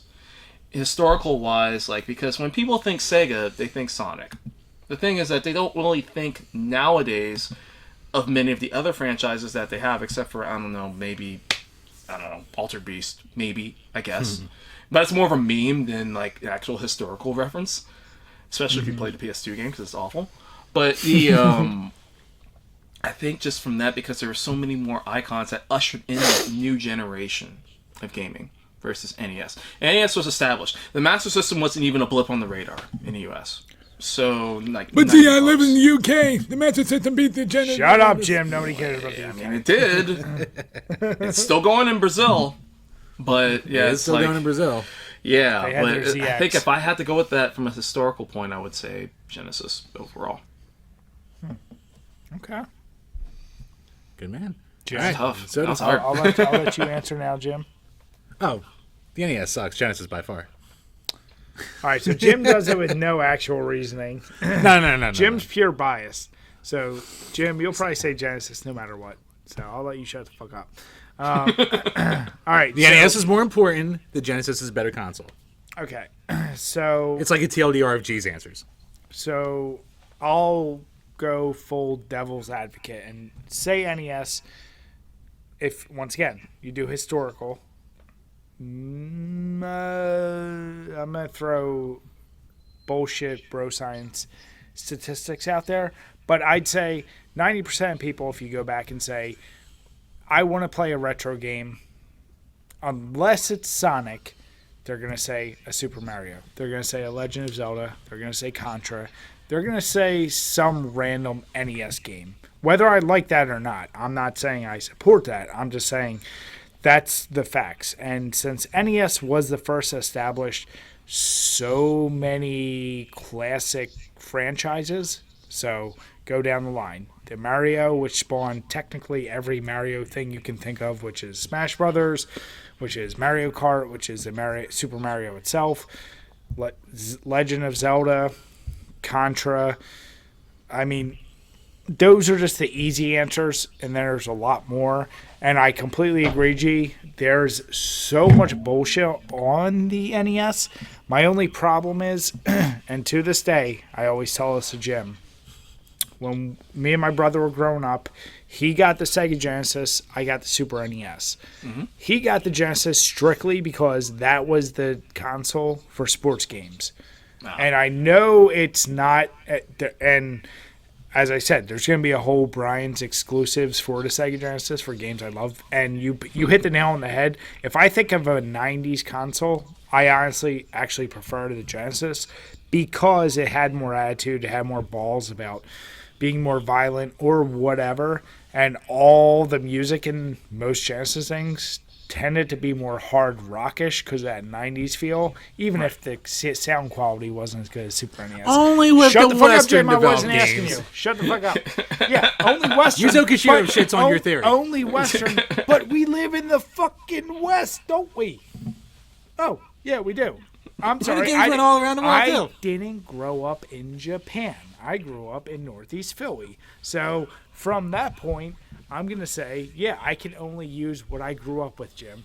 And yeah, when you look at things from right now, you can say, ooh, but then there was other people who developed it great. Okay, cool. You're like the people who still bitch about the 3-button controller in 2019. I only had a 3-button controller. Because you'll say, let's use base models, and then when I throw the controller, you'll be like, well, that doesn't count. Nope. It's 2019. You can have a regular controller. You can have the 6-button no matter what. My point is, no kid I knew when you first got the system, because it didn't exist. Yeah, you got it eventually. But you bring up the fact you say base models. And what did the base model come with, Jim? I don't say base model. I don't say base model. I say original hardware. It's my original hardware. That is original hardware. Most of it's original hardware too. Base model. What are you talking about? You just proved my point. Thank you. I didn't prove shit. Anyway. Look at you. So the NES, at the end of the day, because of those reasons, it will always be more fondly remembered. And as far as quality of library, I'll be honest, other than the exclusives I know and the games I really love from Genesis, while we were going through, I gave Jim a bunch of shit because he's supposed to be a Genesis guy. Didn't know anything about fucking Gunstar Heroes, and I was like, "This was such an amazing game. Why did you all the bullshit you've thrown at me?" Really? He didn't know about that game, and then I played it. I just didn't have it until recently. You never played it. I didn't have it. Yeah, I didn't have it until I was older. And it's like the best shooter. Like, what the fuck? You didn't really good. tell me anything about that. So NES is one of those games. That's the system that 80 years from now, when everyone's like, I want to go play retro 80s, 90s, whatever, they're going to think NES before Genesis. So I think if you add in historical and you add in like the franchises that they developed over time, because unfortunately, no matter how much we love Sonic and some of the other franchises that Sega might have developed, they'll fade away eventually. No matter if you like them or not, Mario, Zelda, they're not going nowhere. So for that reason, I'm saying NES because it came from the Atari and those other shitty systems at that time, and I'm going to call them shitty systems. How dare to you? the NES, whereas the Genesis, like that was born from, I guess you could say it was born from the Master System, but really it was like its initial competitor was just the NES. The Super NES came after Genesis. Right. So it was just that next stage of evolution, whereas the NES was a bigger jump from Atari to that versus Genesis's jump from the NES to itself wasn't enough of a leap to differentiate. That's all I'm going to say.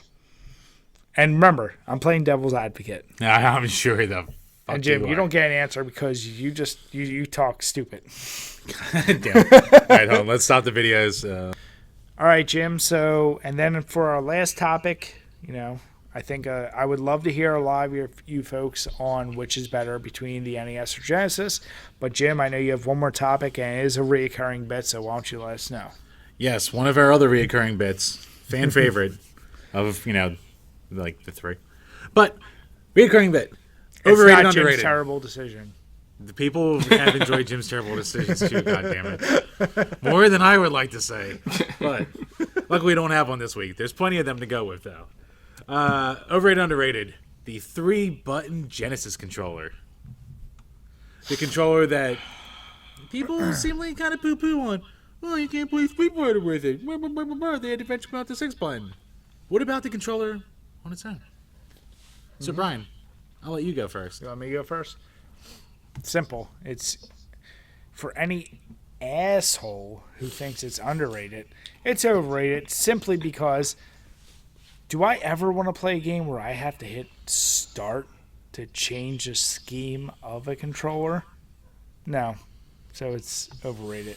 I'm just going to leave that as my main argument for this. Not to mention, it was a little too, of all the game controller designs, and there's been plenty of videos, you could just YouTube it. It was a little more comfortable. It was definitely more comfortable than the NES controller. I'll say that. You beat that controller for how it felt in your hands. But I don't know what they were thinking because enough early games required more than the 3 buttons that were on there. You fucked up. And you didn't realize how games were going. So with the base model, which is what's most important, Jim, as we just discussed, it was definitely overrated because Genesis had a lot of great games that required more than 3 buttons to start with. And I don't want to have to hit start or fucking select because why would I do that? Because my finger's on the D-pad. Now I'm fucking up the game. If it can actually mess up your game flow, I'm not for it. So therefore, it is clearly overrated. Go ahead, Jim. So, Street Fighter is your only example for why it's bad? Any fighting game, but go ahead. Okay. So, taking that lost. out of it. Go ahead, G. You want me to go? No, Son of a bitch! Go ahead, Jim. Go ahead, Jim. Of course, I'm going to say that it's underrated. Because I would even say... Can I ask you one question? And I'll let you finish it. So, I will, on everything I can think of, You're way better than me at Street Fighter on the Genesis, for sure. And probably Street Fighter 2 on any system, because that's all you played. But if we were playing that game, and I played enough, and I said, Jim, you have to use a 3-button controller, I have to use a 6-button controller, would you think that's fair? I can still probably take it. You wouldn't. If I played enough, motherfucker, which is what I just said. You need a lot of playing, though. Yeah, I need, 5 more hours? I'm just saying, my point is, just from that alone, if you played anyone competent enough who played that game, and they said, I'm going to use 6, Jim, use a 3, would you be able to handle them? Of course, it would be a disadvantage. Huh. That's interesting. So go ahead with your point. So, barring those games, God for fucking man, even though they're still very much playable, even though they're still very much playable. Go ahead. Unless you're playing Toe Jam and Earl Word, so you only use 2 buttons. But go ahead. We're Sonic. We only one. Yeah. We can use any one of them, or you can use an Atari controller like I did in that one video. Could but how about this? We bar every game that only requires 2 buttons. Or 1 button. Whatever. That's the point. For every game that isn't a goddamn fighting game, they don't have to hit start button to switch back and forth. There's plenty of other games, but go ahead. What game? Name me one. Street Rage 2.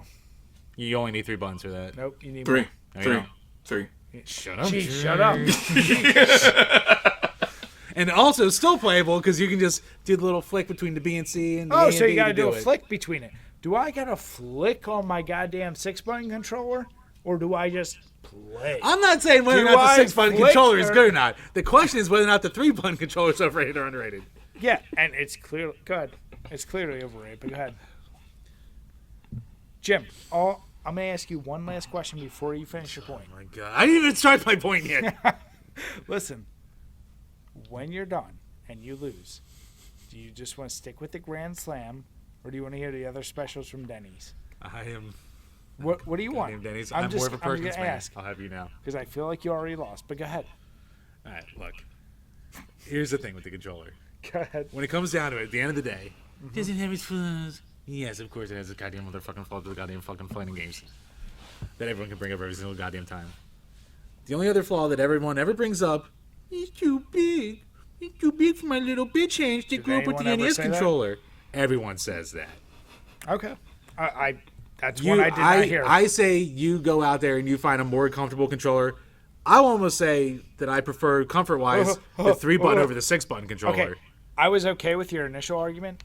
Find a more comfortable controller. How about any Xbox other than the Duke? Well, I mean, the normal controller is still bigger than the 3-button. It doesn't matter. I'm saying any Xbox, any PlayStation. I mean, the N64 way controller more is bigger. comfortable. So don't say, find me any more comfortable, because you already fucking lost. So learn how to argue. No, I would say, get in your hands, play it, enjoy it, live it, love it. Yeah. And you know what? I just named 2 Growing up with the systems with the 3-button Genesis controller, I grew up with third-party ones that were even bigger than the OEM ones. Whose fault is that? My asshole parents. Because I kept breaking them on tile floors because I was an angry child with no friends who just had games, and I would throw things. So, with that being said, I grew up with these gigantic-ass controllers, so even the OEM one, smaller, more comfortable, and it trained me to be adept to any controller out there. Is that so why I'm you not like a little the bitch N64? boy. That's part of the reason I love the N64. I don't need to hold it with the dick middle. I've never held it with the dick middle. I always hold it on the sides, like a goddamn professional. How do you play GoldenEye like that? Exactly, he doesn't. Beautifully, that's how. Beautifully and professionally. Because the point is, anyone who is and anyone who thinks, oh, Jim might have a point, this is the same guy that would try and argue that N64 is one of the best controllers, and it's not. I would never say it's one of the best controllers. Okay, good. I was about to... Jim, okay, real simple. I love the controller, Jim, shut the but fuck it's up. not one of the Listen, best. what's better, 3-button Genesis or N64 controller? 3-button Genesis. Yeah. Yeah, you answer that too quick right now, but if I gave that to you as a which is better, you'd be like, well, obviously you have more use out of the N64 controller. You have more buttons. Yeah, yeah. It's more dynamic. The 64 is in the top 3 worst controllers of all time, period. All right, Watch Mojo. Okay. Wait, Very who? original thought. Who? You mean just everyone who's ever played a game? Yeah, picked up a uncultured controller? normies. Don't let my wife hear you Exactly. saying that. She loves the N64 controller. All I'm saying, people who are I don't know listening, why. you can hear the logic that's trying to fight for the 3-button Genesis. I'm just saying, if you grew up with the 3-button controller, not as it control, I did. comfortable, Which, perfectly usable. Hey, I did. So go on. You didn't. All you did was talk about how I had that and the Super Genesis. I played them, and guess what system between Super NES and Genesis didn't need another controller release because they fucked up on the first one? Can you answer that? Which one didn't have a new 6-button controller release? Of course, the Super NES didn't. Huh? That's interesting. It also came out later.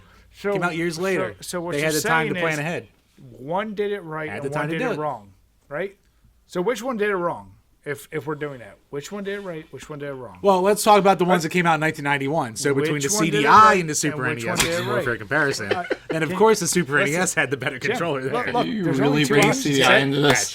Now the 1989 consoles, like the Jim, TurboGrafx you're 16 and the actually Sega hurting yourself Genesis, by bringing CDI. So you've already lost multiple times. You can have that grand slam right now, or you could just concede that it's not that good of a controller and stop trying to fight for it because your underrated. only argument so far was it was comfortable in your hand. extremely comfortable. Trained you from controllers down the line. That little bitch But complaining about big but controllers saying if you it's grew up with the comfortable in your button hand is controller. like what your mom says about my.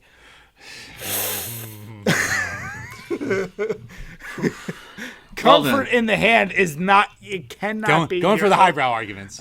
I'm just saying, comfort in your hand cannot be your final. That's the most important thing. That is the crux of your entire. If you don't have a argument. comfortable controller, what are you stuck with? I'm not comfortable with the NES controller in my hand, but you know what? It worked fine.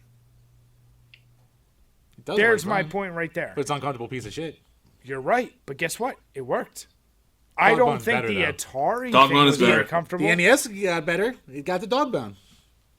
No, the NES controller did get the job done. It wasn't comfortable. That's my point, because you didn't need 6 other But it needed an buttons. improvement, much like the Genesis one did. Did But you doesn't have make it a bad did you controller in the have to beginning, go though. out and Much. buy- Oh, ho, ho, ho, ho. Wait, So wait. much with your Did argument. you Much the same have way the to Genesis go out? controller got an upgrade, Yeah. the NES controller got an upgrade. But for you didn't comfortability. require it. I've never bought an upgrade to an NES controller, and I can play every single game. Can you do that with the Genesis? Nope. Well, with You shitty lost. 8-bit games like that, with like, You already 4 lost. colors. You already lost.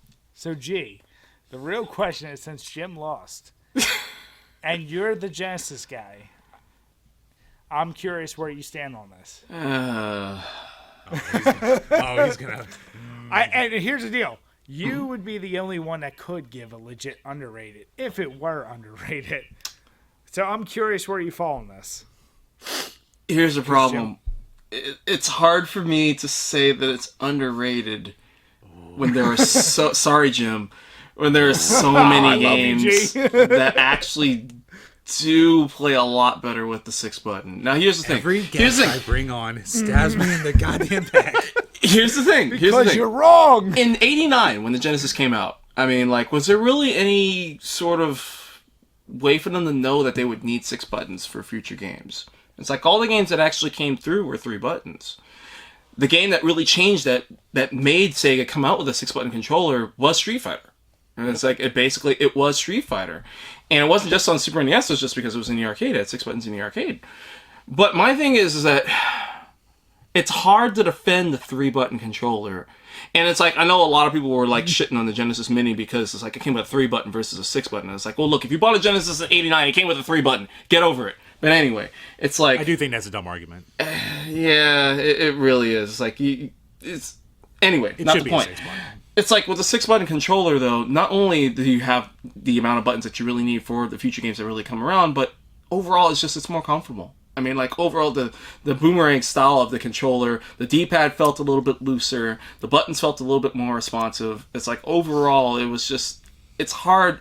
I get it for, like, because I got big hands, too, so I understand that, like, the bigger 3-button controller technically would probably be more I'm sorry, comfortable. would you say Go you ahead. don't have girly hands like Jim? You tell me You if got I have bigger girly hands. hands. You can handle it, right?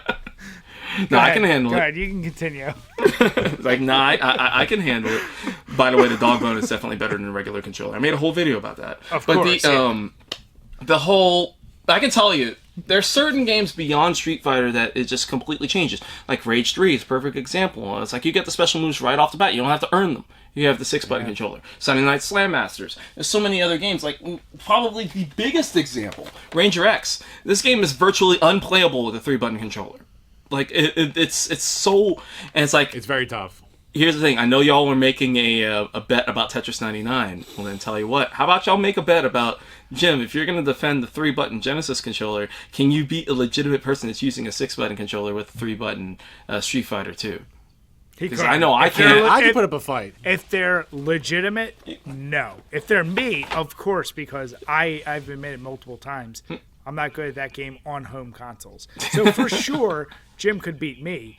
But if you throw someone, whoever's a legitimate contender, nope. No way. There's no way. And it's like, so, given the current status of the library and just the general comfort of the 6-button, I'm sorry.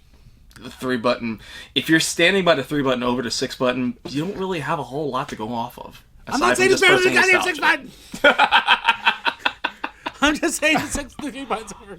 It's because you have your legit only argument was comfort, and both G and I have admitted the 6-button's more comfortable. Of course, than it's 3. better. So you can't use comfort as your number. It's very comfortable. If all of a sudden, And it works with most of the games. They're both comfortable. They're both comfy. If all of a sudden the 6-button came out, and I don't know why it would be, but if it was really uncomfortable, I could hear you saying that. You can't use comfort as something when it doesn't work with a lot of the games. And to G's point, he pointed out, came out in 89, and not enough games. Should they have a foresight because all they were doing was competing with a 2-button controller, and they thought one is enough? They had a lot of gyms working there, and those gyms said a 1-button is just enough.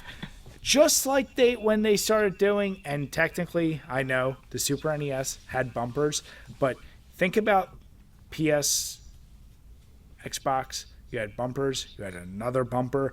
You keep adding buttons as you know games are going to get more advanced. So Sega just went to bare minimum, was like, oh, they got 2, we'll do 3. And they're like, oh, fuck. Yeah, we're going to port arcade games that require 6. Just go out and buy this one. And you know what? They fucked up. And you're defending their fuck-ups because why would that be, Jim? Because you fuck up? Would you say it's because you sympathize with the fuck ups? Would that be a reasonable thing? So they made a mistake. Could you imagine right now if Xbox, PS4, Switch, whatever was like, Xbox brought back the Duke. Listen. I'm saying that. Don't you hate on the Duke, damn it? Yeah, and my point is, I do like the Duke. I like the Duke because I grew up on a 3-button Genesis current gen controllers. Could you imagine if they're like, we know right now, technically, if you want to count them all up, they have 8 buttons with all the bumpers and everything. But we need to release a 12-bumper one because the games we programmed don't work with it. Could you imagine that? How the fucking outrage would be? But we stuck with it because back in the day, whatever. Genesis sucked as it was compared to Super NES. Hey, we're not. This is not the topic of this argument. I know. So all I'm saying is, just because you cried at Final Fantasy VI, could you like all the imagine, goddamn RPG babies. All right. So as you're right now dick hugging the Switch, could you imagine if they're like, we need a new 8-button little Joy-Cons just to make up for the fuck up we did instead of the little 4-button? No, you wouldn't accept that. So why are you accepting this whole one? You're wrong. Me and G are right. So suck it. Sorry, Jim. Another great discussion. Another fantastic discussion. Right. G, I love your argument because you put it much more better for Jim's point, but you still express the truth. Jim's giving me the death stares. Always and he's goes back to angry. the 6-button. So hey, if it makes you feel any better, the Majesco 8, the Genesis 3 version of the 6-button, it's not good because it's too tiny. So that makes you feel any better. They came out with another one that was even tinier. Oh, and the At Games ones. We're not going to speak about that. With those Dreamcast high buttons. Yeah. That friggin' Flashback HD is still staring at me in the corner, like of my room over here. I'm just like, I'm not touching you ever again. Garbage. But anyway. No, me and Jim both fully agree with you and everyone else. Why they released that with the 3-button, the Genesis with the mini. That's so stupid. Why? It's like, I get it. Like, I get it. They're going for authenticity. I get it. You get it, but at the same time, But they throw Street Fighter on there. yeah, that's the whole point. What okay, it's like whatever. You did what you did. Once again, they probably had gyms working there, but no, It works better for last battle. God damn it. We would love to hear anyone who can try and argue with Jim. If you do, you're arguing with this guy. People love arguing with me. So, Not on my if side, you but they like really arguing. feel the 3 button is underrated, I don't think.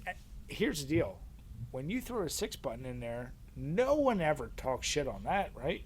No one does. Because it's a perfect controller. Because let's count your tits on that. I don't know about that either. Don't ever say it's perfect because that means there's no room for error. So you already fucked up earlier. Don't fuck up again. The Saturn's a perfect controller. Model 2. Yeah, Well, obviously Model 2. Jim, all Model I'm 1 going to was a say is mistake. stop fucking up. And anyone who has any comments, we would love to hear it. I believe, Jim, unless I'm wrong, that was the last topic we had for tonight. That's what we had. But I can't stress it enough, and we can't wait to have you back on. G. Really appreciate you coming on. Once again, for anyone who's stuck with us, whether you're on iTunes, whether you're on YouTube, look below. You'll see all the links to go follow G. He's excellent follow, makes a bunch of great content. And G, if there's anything else you want to plug while we're here, please go away. Well, as far as everything else goes, and yeah, just catch me on YouTube at G to the next level. That's pretty much my handle everywhere: Twitter, Facebook, Instagram. I do have Discord. I still haven't set it up yet. And Us too. Yeah. It's like I do have it. We're but, terrible with that, yeah. yeah, but yeah, I tend to put out new videos on Sundays. That mainly is the day when I put out my new videos. And yeah, I love Sega, but at the end of the day, it's all about just gaming and what makes gaming special for you. You know, whether it be current or retro or everything in between. You know, it's just all about having a great time and being awesome. And that's exactly what it is. It's like keep on gaming and keep being awesome. That's my mantra, and I'm sticking to it. So you can catch me pretty much everywhere there. Well put.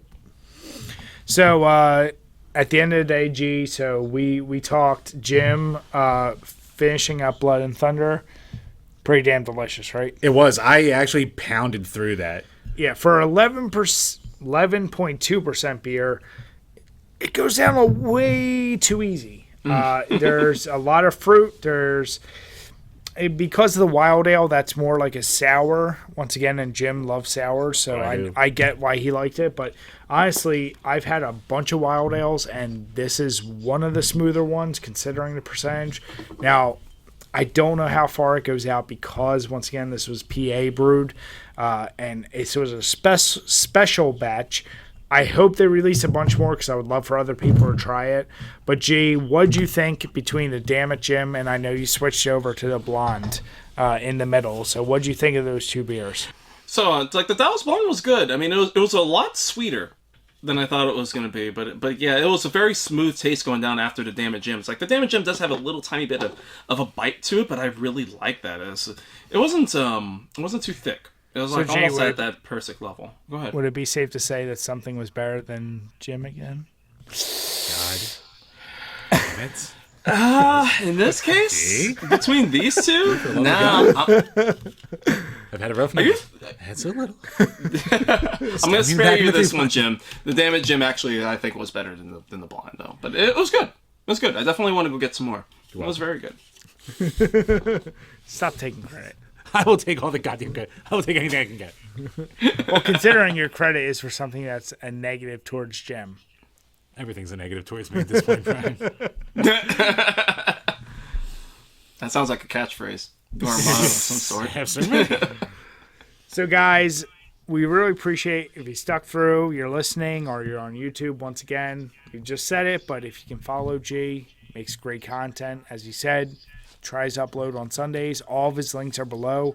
And if you enjoyed this podcast or this video, please subscribe to us. Check all our links below. Follow us on Twitter, on Instagram, iTunes, Instagram, Facebook, YouTube, whatever and you can follow us. Patreon.com/DrinkABeerandPlayAGame, where for as little as $2, you can ask a question for the Power Hour podcast that we will answer. And even for $1, you get a weekly shout out on Twitter and access to any Patreon exclusive content. How can you go wrong? It's like paying us to give you a follow Friday to be our friend for $1. Sure. Exactly what Jim said. That's why 6 full people are doing it right now.